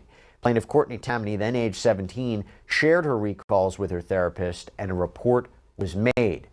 But Courtney claims she wasn't taken seriously, and that DCF didn't do a proper investigation. Quote, the investigation conducted by defendant's Bergen County Prosecutor's Office, DCPP, DCF, and State of New Jersey, and defendant Holota, including the interviews of the children, were conducted in such a manner as to deprive the plaintiff Courtney Tammany and her siblings and plaintiff Jean Tammany of due process and the rights to be free from harassment, and should have been conducted, but were not, by specialized trained professionals with experience in forensic interviews of minor children on the subject matter of sexual abuse. What do you take away from that, Mike?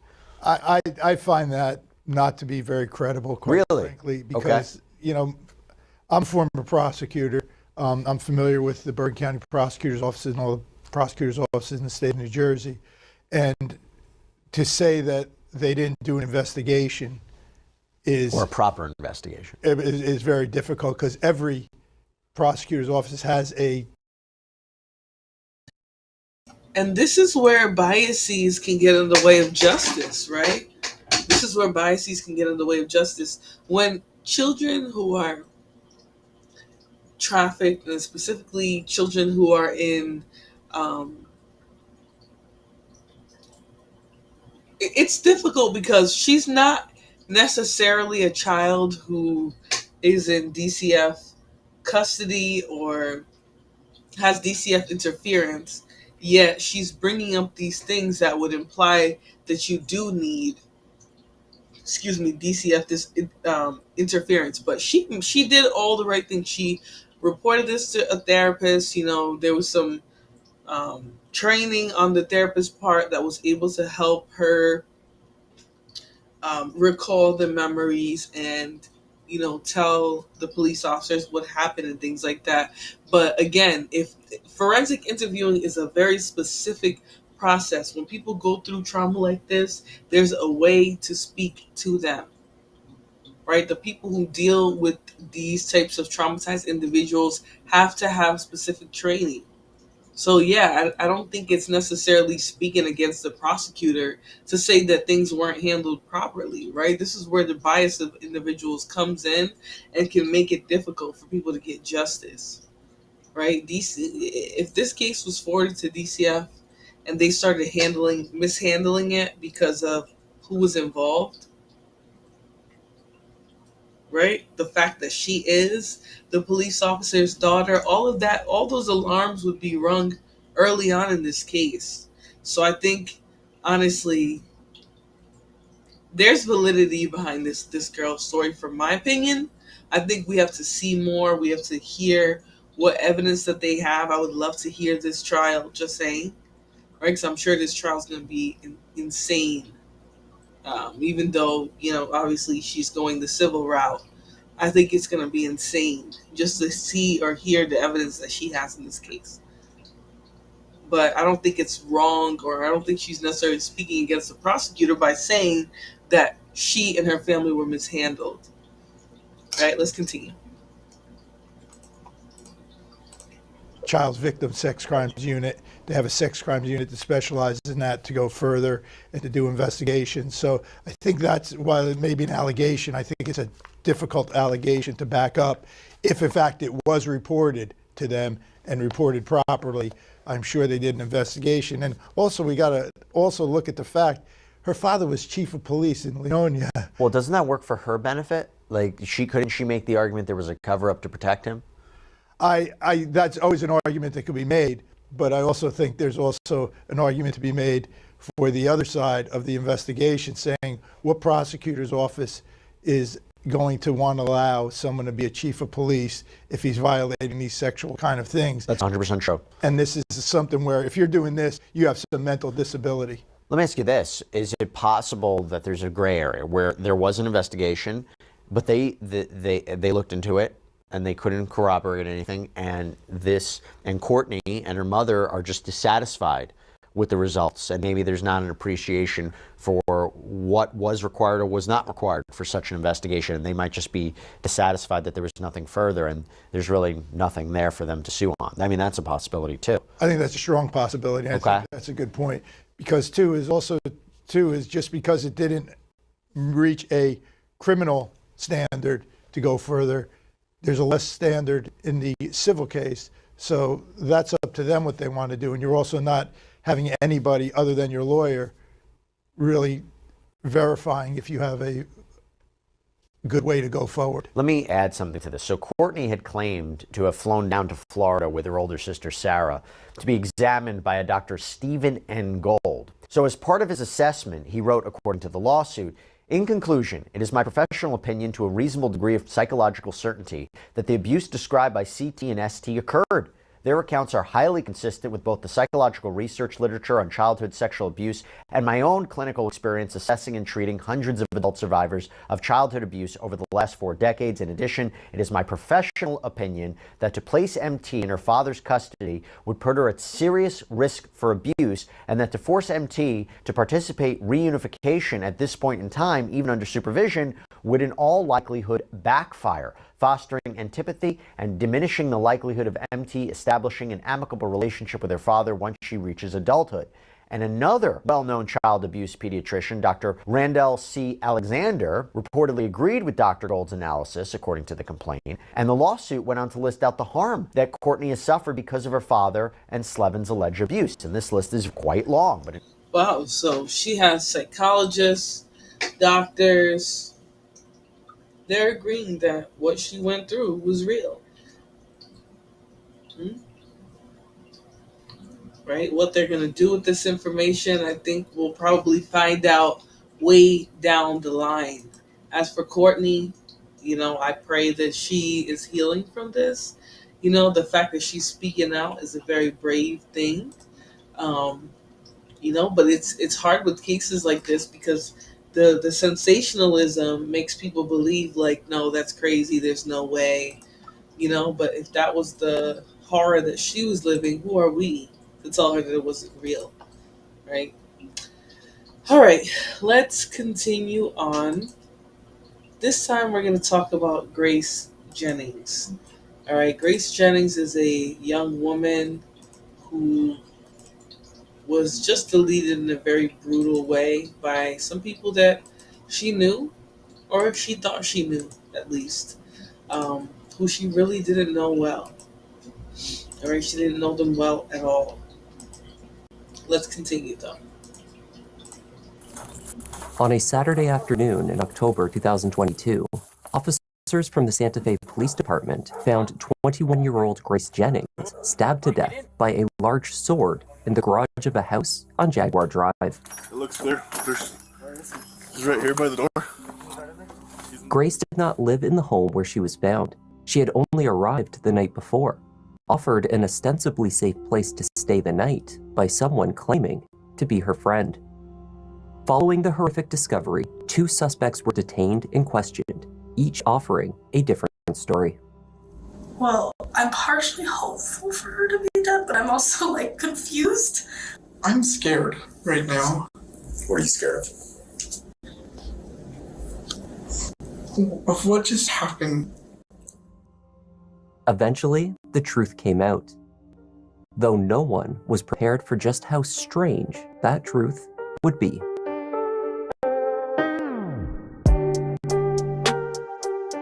Hi there, I'm Kevin, and welcome to Just Thought Lounge. Today's case is really odd. The investigation unraveled on scene and through interviews rapidly, despite a collection of confusing and bizarre details. Was this a murder motivated by a love triangle, anger over a breakup, outright insanity? Or was there something more intricate and unpredictable at work under the surface? Let's take a look.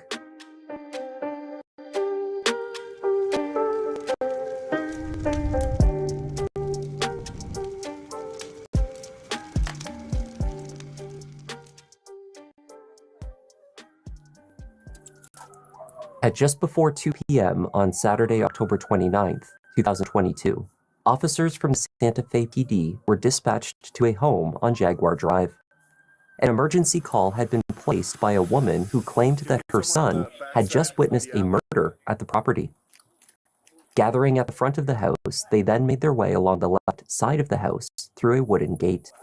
Officer Alvarado approached the backyard first and spotted a young blonde woman in a black t-shirt and pajama bottoms walk from the detached garage and into the back door of the main house.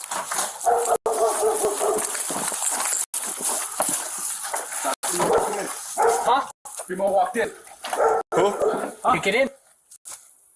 A red substance appearing to be blood was visible on the door handle. There's blood on the door. Kick the door. I got you. Alvarado began to kick in the door. Back up. Back up. What's going on? Who called? What? So someone was getting killed in here. Where's the garage? Come on here. Come on here. I'm sorry. Emerging from the house was the homeowner, Lanny McCulley, followed shortly after by her 19-year-old daughter, Kiara. It was Kiara who had entered through the back door just as police arrived. Someone just called that someone just got... Step over here. Step over here. Someone just got stabbed inside that garage. Lanny provided a key to the locked garage. Inside, amongst a floor covered in trash, officers discovered the lifeless body of a young woman. A 3-foot-long sword, blood covering the blade, rested just inside the door. Also inside the garage was a dagger and a butterfly knife. The officers were unable to gain access to the garage from the large, apparently broken door on the other side of the building. It looks clear. He's right here by the door. There's way too much trash. Unless we can open that back door, that garage. Can we open the garage from that side? Medics arriving moments later had to push their way through the smaller entrance to reach the victim, though she showed no signs of life. I have cats. I have to. They can't. Unfortunately, ma'am, but this is an active investigation. Okay, so nobody come back in the house. Somehow? No, this is a crime scene at this point. How's my house a fucking crime scene? There's a deceased person in your garage. That's why it's a crime There's scene. a body in there? Yes. Stand up for me. Walk this way. What the fuck? Don't come here with me now. Who is she? You know who she is? I don't know who was in there. Is she? Kiara said that her friend Grace was her ex-friend. There was a gal by the name of Grace there last night. There's a purse that was right in the... Grace, what is her last name? Jennings. She's tall, skinny, black girl. That helps you guys. Oh, I don't want the kitty out there. Sweetie, Voodoo, please go back in the house. The woman discovered on the garage floor was in fact identified as 21-year-old Grace Jennings. She appeared to have been stabbed multiple times. One of her ears had been removed. The medical examiner would later conclude that her injuries displayed signs of an attempted decapitation. Who lives in this house? I do. You do? Who else? My daughter and Isaac Apodaca. Isaac lives in here? Isaac and Kiara mostly stay in here. I mean, they both come in and out. Isaac and Kiara are... Togetherish. I don't understand their relationship entirely. They were engaged. Mind you, Isaac...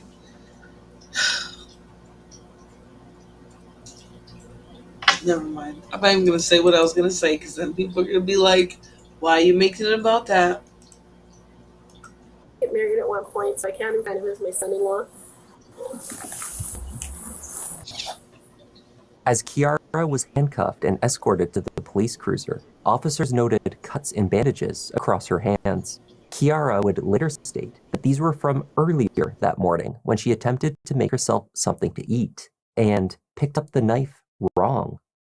After Kiara was secured, officers made their way over to a local cell phone shop where they expected to find the third resident of the house on Jaguar Drive, 25-year-old Isaac Apodaca. His mother, Linda Montoya, had placed the 911 call leading police to Grace's body. She reported that her son was waiting at the shops for police to arrive. Here, come over here. You good? Come here. You don't have any knives, any weapons on you? No. No? Just put it down for now. Just put it down. You're not in trouble, bro. Gotta make sure you don't have any weapons, okay? Here, put your hands up right here. Right here.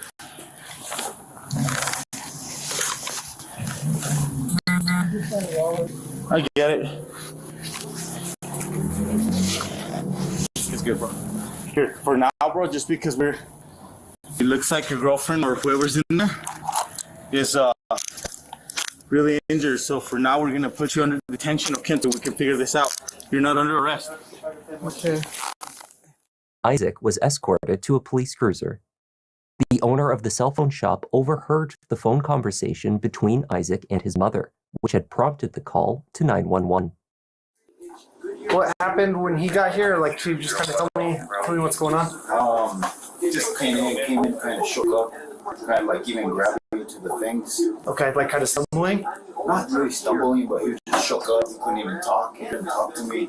I'm like, bro, you're okay? He's like, yeah, I just witnessed something awful. I was like, you okay? Like, he's like, I can't even tell you, but it was awful, and he just couldn't talk and started tearing. I told him, just have a seat, bro, just relax. Like, you don't have to tell me nothing, just chill. And then I think he was on the phone talking to somebody. And he came in crying, kind of tearing, shooken up, but he said that he did something bad? No, he said he did. He said he witnessed. He witnessed something? He said, I witnessed something awful, and I can't. And then he just kept stuttering. He couldn't even tell me. I kind of overheard when he was on the phone. He said they used, from what I heard, is that he bought a sword for display and they used it against another person. Okay. And he believed that they were dead. Okay. After speaking with his mother over the phone, Isaac was contacted directly by law enforcement dispatch to confirm the details. To the dispatcher, he restated what he claimed to have witnessed that morning. His sometimes girlfriend, Kiara McCulley, standing over Grace's dead body. "I did it," she allegedly said to him. So, you said there was a female, because you live in the garage, right? Yes. You live in the garage? Yes. Okay. And who's in the garage? Who lives with you in the garage? Your girlfriend? Kiara McCulley. Okay. So can you tell me, how did this call transpire? How did you call us? I walked into the garage. I walked into the garage, and when I walked into the garage, she goes, "Oh, I just did it." And I'm like, And who was this? Kiara McCulley. She told you that? Very calmly and everything, blood on her hands, and Okay.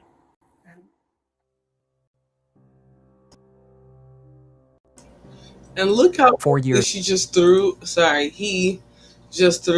the other girl under the bus, right? She did it cold, right? She didn't skip a beat. She was impressed about, deleting that girl. And just gonna clue you guys in, Isaac used to be a biological female, right? So he's a transitioning woman to a trans man. Okay? Just going to put that out there. Let's continue though. Earlier, Lanny McCulley had allowed her daughter's boyfriend turned fiance, Isaac Apodaca, to move in. At first, the young couple lived in the spare room of the main house, and the family shared the space amicably. Home videos posted online captured happier times, holidays, birthdays, and silliness with their 5 beloved cats. Happy birthday to you. Happy birthday, dear Isaac. Happy birthday to you. A deeper look, however, revealed something darker under the surface of the young couple's social media accounts. Kiara used a handful of different names across platforms: Froggy, Sage, and Maze, to name a few. Many of her posts were typical teenage content: vacations, cats, memes that she thought were clever. But some took a stranger turn. On TikTok, in the days before Grace's murder, Kiara posted distorted videos of herself and Isaac with a deep red filter. Their contorted faces overlaid with visual effects and loud, maniacal laughter.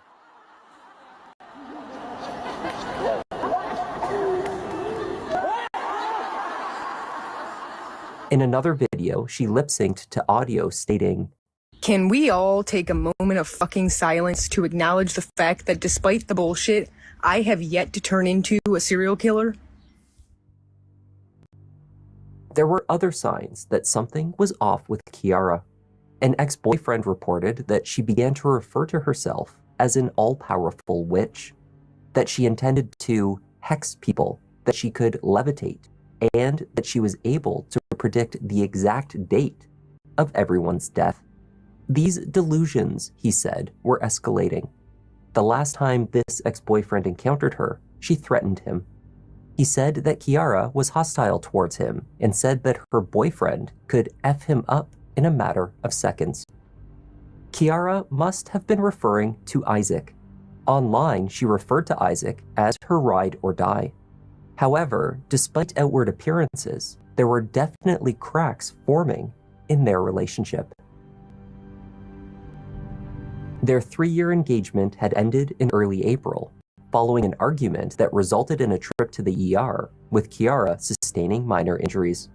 Lanny had thrown Isaac from the house after that, only to have her daughter routinely sneak him back in over the following months. Lanny eventually conceded and allowed Isaac to live there once more. Because they had spent years intending to be married, Lanny had come to view Isaac as a son, and she often referred to him as such. The couple, who maintained an on-again, off-again intimate arrangement, relocated from the house to the detached garage, where they had a bit more space and privacy. There was also drama in other areas of Kiara and Isaac's social life. For example, they each had a history with Grace Jennings. And it's crazy how an innocent victim gets kind of entangled in people's bizarre, strange lives. You know, she really was just that random other person who just happened to be involved with both of them. Grace was the reason Kiara and Isaac had met years earlier. At the tender age of 16, Grace had entered into a romantic relationship with a then 20-year-old Isaac. It had been short-lived, and the two had apparently remained on good terms. Grace's relationship with Kiara, however, had not ended well. They too had been romantically involved. Beginning in 2016 or 2017, after she had dated Isaac, Kiara and Grace were involved for roughly 11 months. Accounts vary as to what led to the animosity between the two after they split, but what is not disputed is that when the dust settled, Kiara seeded anger towards her ex-girlfriend. Grace had tried everything possible to avoid Kiara as a result. This girl was my girlfriend at one point, but we became friends afterwards, but this is psychotic. I just gotten out of treatment. I was in there for 8 months, and I went to the mall to go hang out with my sister and, I don't know, just chill. I was enjoying being out and about, and I see one of my homies, and then I see her walking around, talking, chatting, whatever. And this chick literally goes, "I shit you fucking not. Did you just get out of jail because you stabbed me and cut me 2 months ago?" Huh? What? And I told this bitch straight up, "No, the fuck I didn't. I was in treatment." Like, "Yes, you did. I have evidence on my arm." I looked at it, and it looks like she stabbed herself. On her forearm, her left forearm. By the autumn of 2022, the two had had very little to do with each other for years. Grace had moved on with her life. On August 22nd, her 21st birthday, Grace became engaged to her boyfriend, a man named Jackson, amongst friends and family. They were living in Albuquerque. Only 3 days before her death, however, the two had a heated argument and parted ways. The first location where Grace went to stay after the breakup was not working out. So she reached out to friends, seeking anyone who could help her find a place to crash. Isaac Apodaca answered the call. Grace could stay with him, he said. Only after she arrived, Grace learned whose home. And that's how you know Isaac is messy as hell, right? Because you're staying with somebody else's family. You're a guest in somebody else's house.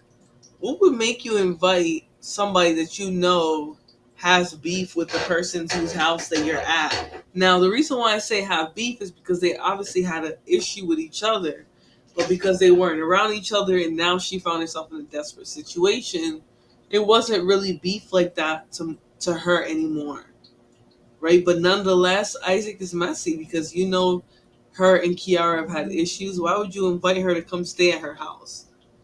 You know, it's bizarre, but let's continue. She had been invited to.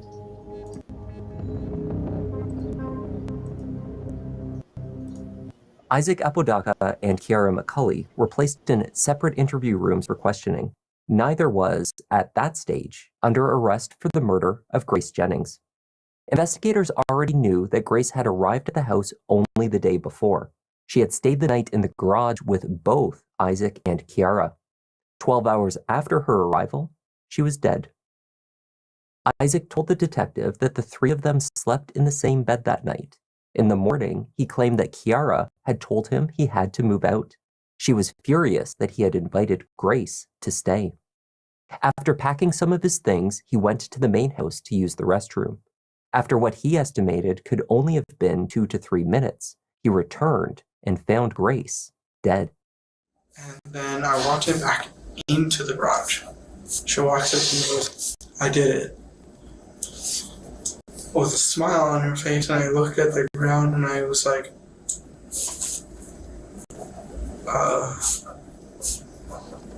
what do I do now? I'm scared right now. What are you scared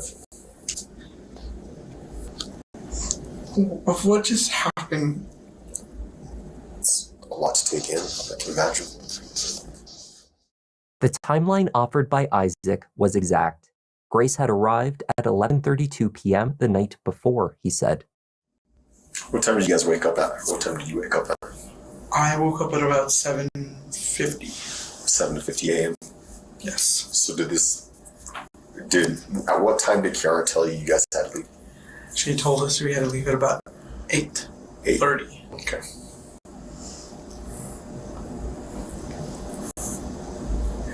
I'm being honest. It was just before 12 p.m. when he witnessed Kiara's confession. How long did you use the restroom for? About 30 seconds. It was quick. Number one. Okay. What do you mean by number one? Pee. Pee. Okay. And then after you peed, you went immediately back to the garage? Yes. So around what time would you say that was at? 11:47. How certain are you about the time? I'm really certain. Really certain about the time? Detectives believed that the injuries observed on Grace Jennings' body were far too numerous and severe to have been inflicted within the span of only 2 to 3 minutes while Isaac was in the main house, as he claimed. It was far more likely that he had stayed away for a lengthier period of time, or that he had been present in the garage at the time of the murder. Yeah, and I mean, it's obvious he's trying to distance himself. Now he's trying to appear like this was all Kiara. He had nothing to do with it. Murder. Isaac reported that he phoned his mother at noon. Between when this happened, 12, and I think we got the call a little after 1:30. Yes. Kind of an hour and a half gap there. I know you said you called your mom and she quickly called 911, but it doesn't really seem to line up with our timeline, at least from... Can you help make me understand that? Was there a long period of time that you and Kiara were trying to figure out what was going to happen? There was a long period of time. It was when I was standing on the side of the garage. Tell me about that. I was hyperventilating on the side of the garage. I was like... You've been super truthful this whole time from what I can tell, and we really much appreciate that. I got one more question. I want you to be real truthful with it, as you have been this whole time, okay? Yes. At any point, did you think of, or did it cross your mind, or did you start helping Kiara with covering this up at all? No. No.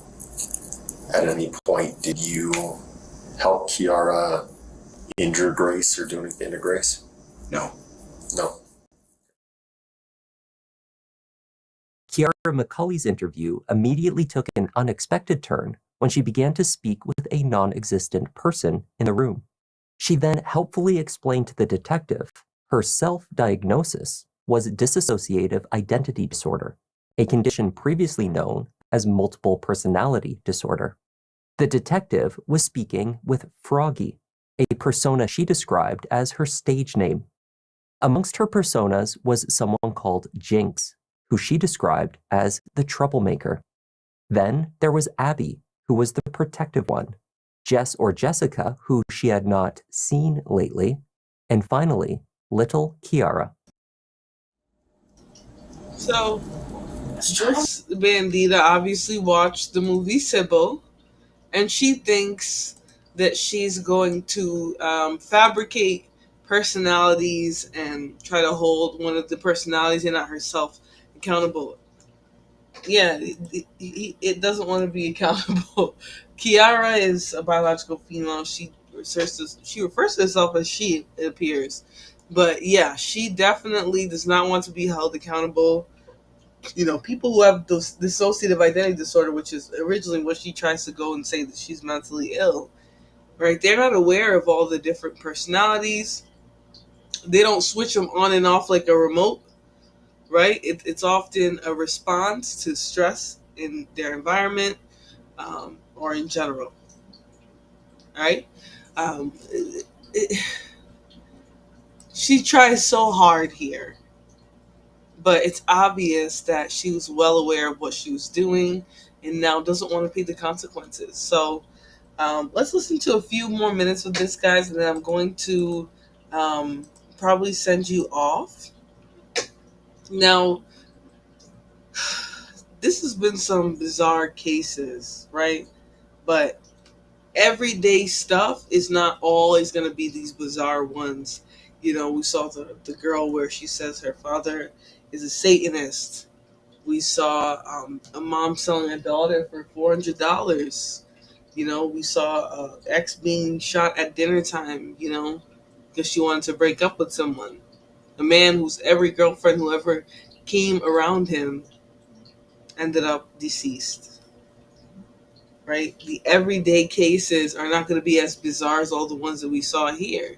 Right? But the fact of the matter is, people closest to you a lot of the times pose the biggest danger, especially if you don't do your due diligence to know who it is that you're spending your time with. Rachel says Kiara is acting like a child that took the cookie from the cookie jar. Yeah, she's minimizing everything that she has done. She's trying to give herself an out by playing this character. But it's like, dude, Sybil was a movie. You can't try to reenact parts of that and have us believe that you were innocent in what you did. You were not. A lot of it was fueled by jealousy. It seems like they didn't have a good relationship with each other. It seems like Isaac instigated a lot of this. Because why would you invite this woman over that you know she's not friends with to stay and sleep in the bed with you? It's bizarre. But anyways, let's continue.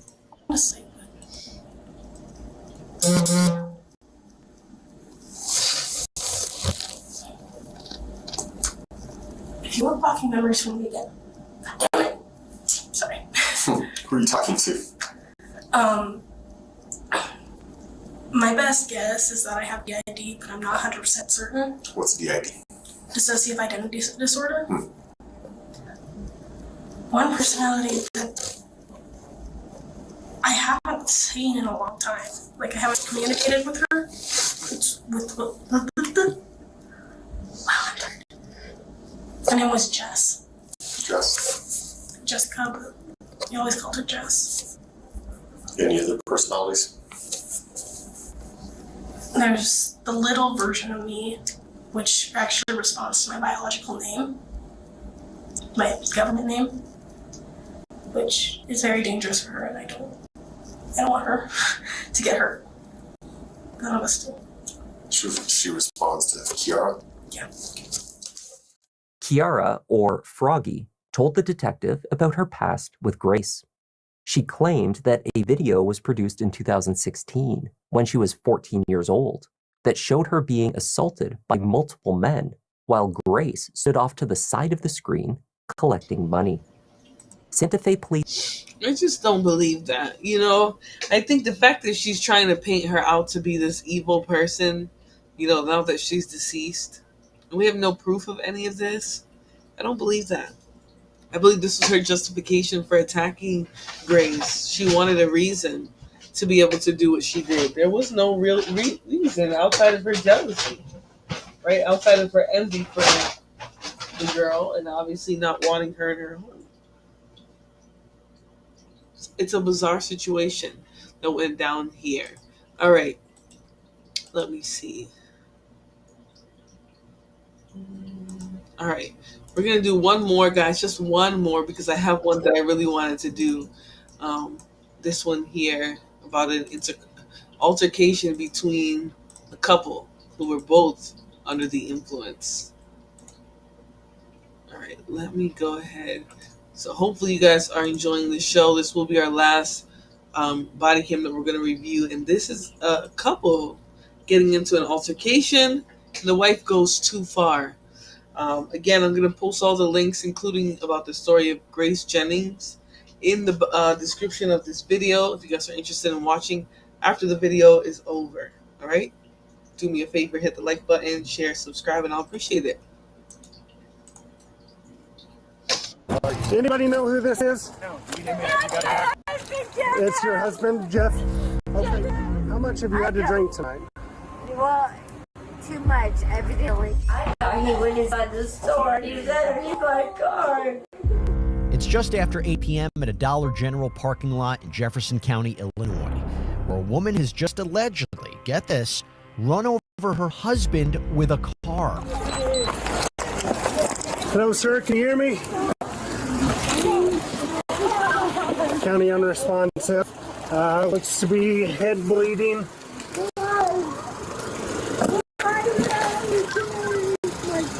County 894, head bleeding and arms twisted out behind. All right, hang on. Let me try and find the jack.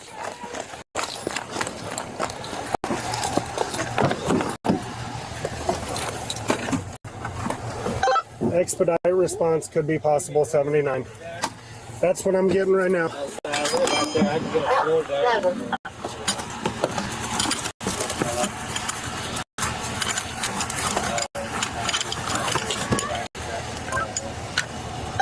County 894, I'm going to attempt to jack the front of the vehicle off of this patient. Who is this? Do we know? Okay. Right over there and it hurts people. Anybody know who this is? No. It's your husband, Jeff? Police later identify the suspect seen here as 54-year-old Melissa Howes, the wife of 49-year-old Jeffrey Howes, who's currently wedged underneath her vehicle and not responding. Okay, okay, what happened? It's okay. All right, get off me for just a second.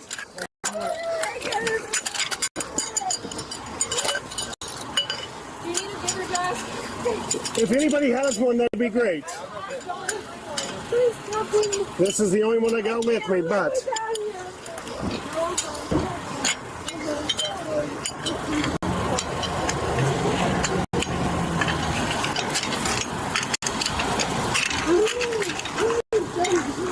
How long ago did this happen? Was it right as we were called? 10, 15 minutes. Okay, who was the driver of this vehicle? Okay. Who was driving? You? Okay. All right. Just stay put. I'll have to give you your information here in just a minute, okay?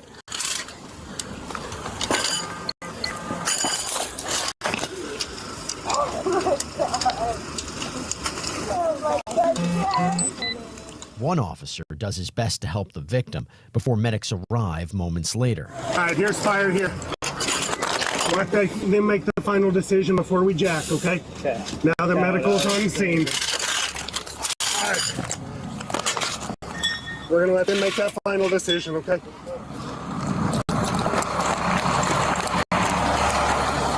So we have back of the head trauma. You want me to jack this vehicle off of them? Okay. You want me to jack this vehicle off of him? Back of the head wound, he's wrapped up under there. Non-responsive, large pool of blood.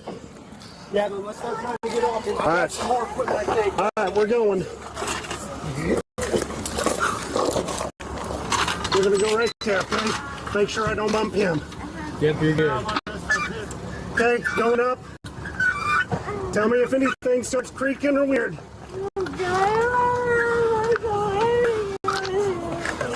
All right, I'm not going to be able to see, so I'm trusting you guys. You're off the ground on this Off the ground? Am I off of him? Sure. Oh, sorry, did not mean to bump you.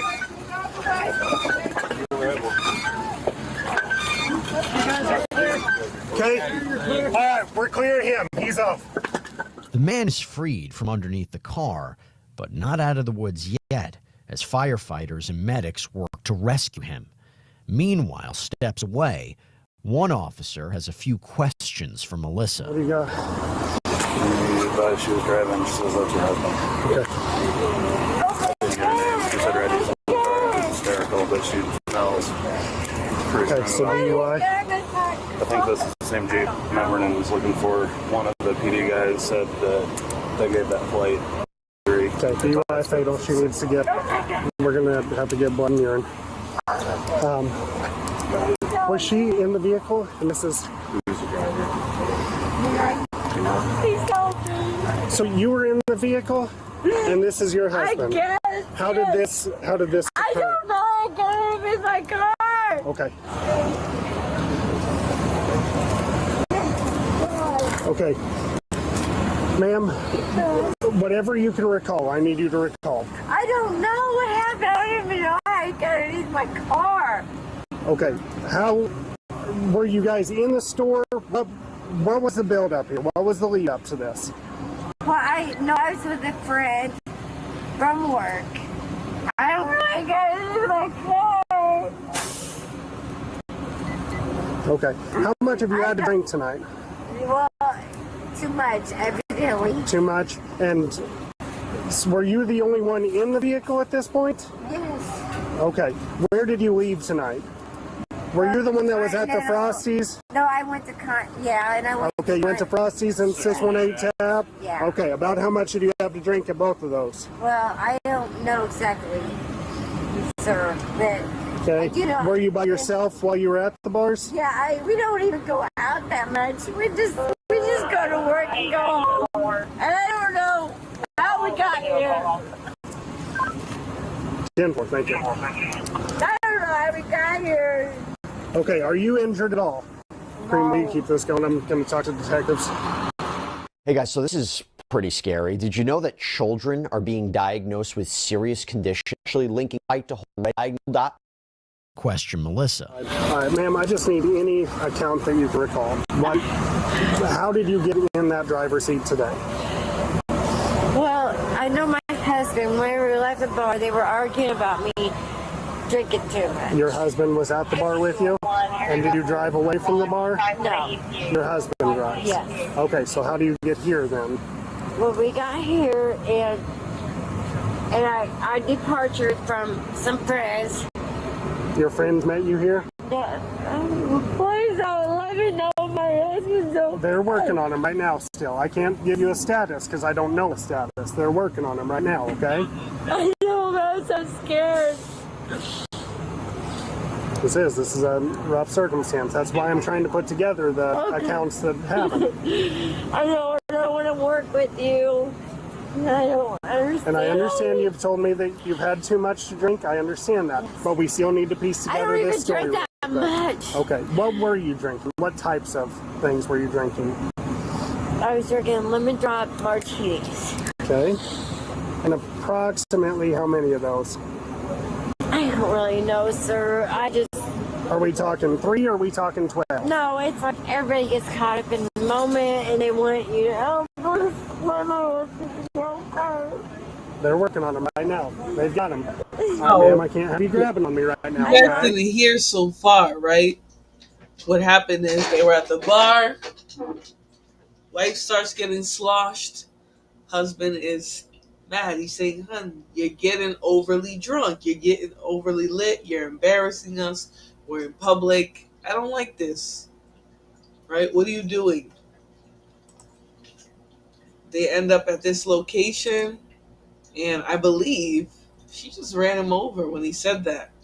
She probably got pissed off and was like, "How dare you call me out?" She was drunk, emotional, right? A lot of people do things when they're overly emotional. You add alcohol in it.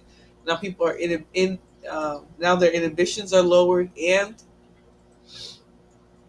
they're willing to say things they wouldn't usually say. It's insane. Sorry. We've got this whole situation we've got to watch over. Okay. Please, I love him so much. So what's happening right now is I've talked to our on-call detective. Our on-call detective is calling the captain. What's probably going to happen, I'm going to need to do some field sobriety testing with you, and then I'm going to need to transport you. I'm going to have to transport you up to one of the hospitals. If you have a preference, start thinking on it, because we're going to have to do a blood and urine draw. I want to go to Good Sam. Okay, I'll be right back with you. Melissa admits to drinking lemon drop martinis, but investigators would later discover she and her husband were both allegedly cut off at 2 local bars before the incident. 2033. Where's my husband? 33? Yes.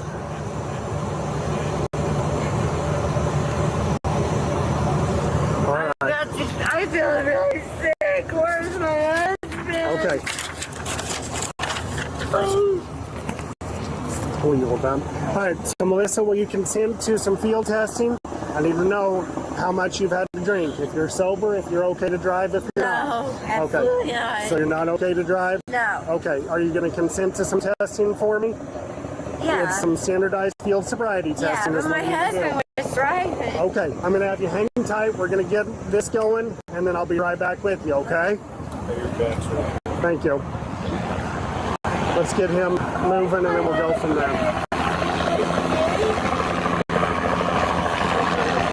All right, we'll let you see this, and then we're going to have to get going on our testing, okay? I'm so scared. They're doing everything in their power they can right now. Next, investigators track down a witness who tells a disturbing account of what he saw. Let's listen in. What's that there? He pulled up. A little white car pulled up beside him. Okay. And they got in an argument. Getting all the TCA. They was arguing back and forth. These two are? Yeah. Okay. Her and that dude there. The guy was doing all the hollering and yelling. Something about my wife. And my girlfriend and all this back and forth. So the other male is in the white car at this point? Yeah. Okay. There was a white car. Well, they finally they calmed down. The white car backed up and leaving. I wasn't looking then. I heard a thump. And when I looked back over, he's laying spread eagle. Yeah, you'll be surprised the things that people don't remember when they're under the influence. Moments that change their entire lives, right? For this woman, it's the fatal injury that she's gonna that she's gonna cause to her own husband. On the ground. Okay. She goes and gets in the car, fires the car up, backs up, turns the fog lights on, and then turns the left one on, and turns the right one on, and starts pulling forward. There's a dude standing in the door, he's hollering stop, I'll holler and stop. And when she finally stopped, she was sitting up on him. He was literally rolled over. Okay. He was laying flat. So when you hear first how is male position? Flat on his back? Was there any blood that you noticed at that point? Okay. No, he didn't start bleeding until she went over it. Okay. Okay. She rolled up on him. I heard his right leg pop. Yeah. Okay. He was still hollering, and she finally stopped. He was sitting up on his left leg. Right. And it already rolled him halfway over. Okay. He was under the undercarriage. So the thump that you heard. The witness explains that another car was allegedly on the scene when he says an argument broke out. Detectives would later track down those involved, who, according to a police report, said one of them offered to drive Melissa and Jeff home from the bar in their vehicle, followed by 2 others in a separate car. But that good deed did not go unpunished when one witness said Jeff started accusing the driver of having an affair with his wife. That's when things allegedly got physical, leading to the driver getting out of the couple's car and leaving the others. Okay. Hey, Melissa. Yes. So who was the guy in the white car? White car.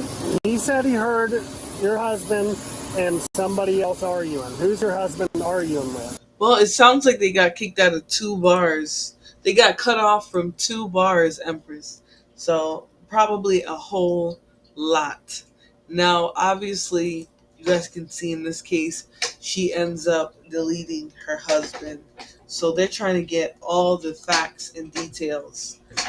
Somehow, in some way, the anger and drunkenness of this couple scared away people who were even trying to help them. All right, so anyways, I wanted to just share that last one with you guys because this one was really good. I'm going to post all the links so you guys can watch them if you want to go a little bit deeper. But some of these cases are crazy. Now, with this case here, she obviously faced red rum charges, but it's crazy how drunk she is, one.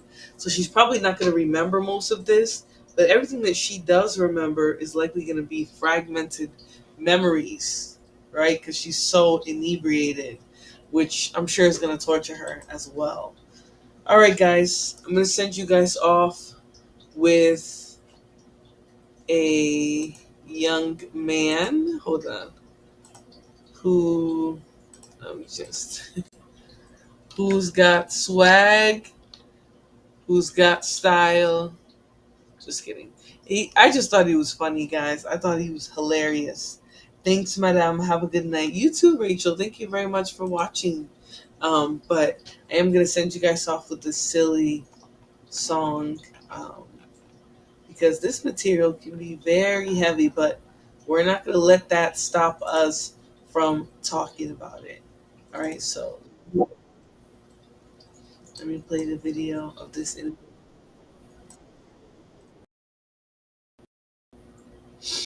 All right. Let me go ahead and make sure you guys like the video on the way out. Share, subscribe, all that. And we're going to listen to this young bandito in the white colonizer version. All right? That coochie Uber doesn't need a lift. Will you marry me? Baby, I won't plead the fifth. Know that you're my first and last, my Ricky Bobby. Drinking sake on Mount Fuji Umai Punani. Come and put that Minnie Mouse on my Mickey Mouse. Won't put my queen under pressure, talking north to south. I don't want you, baby, that's because anything you need I can get, I will please you. Ooh, a whole new world, cause you let Aladdin. You want rings, look up, baby, I got you satin. What in the world? All right, guys. I'll see you all on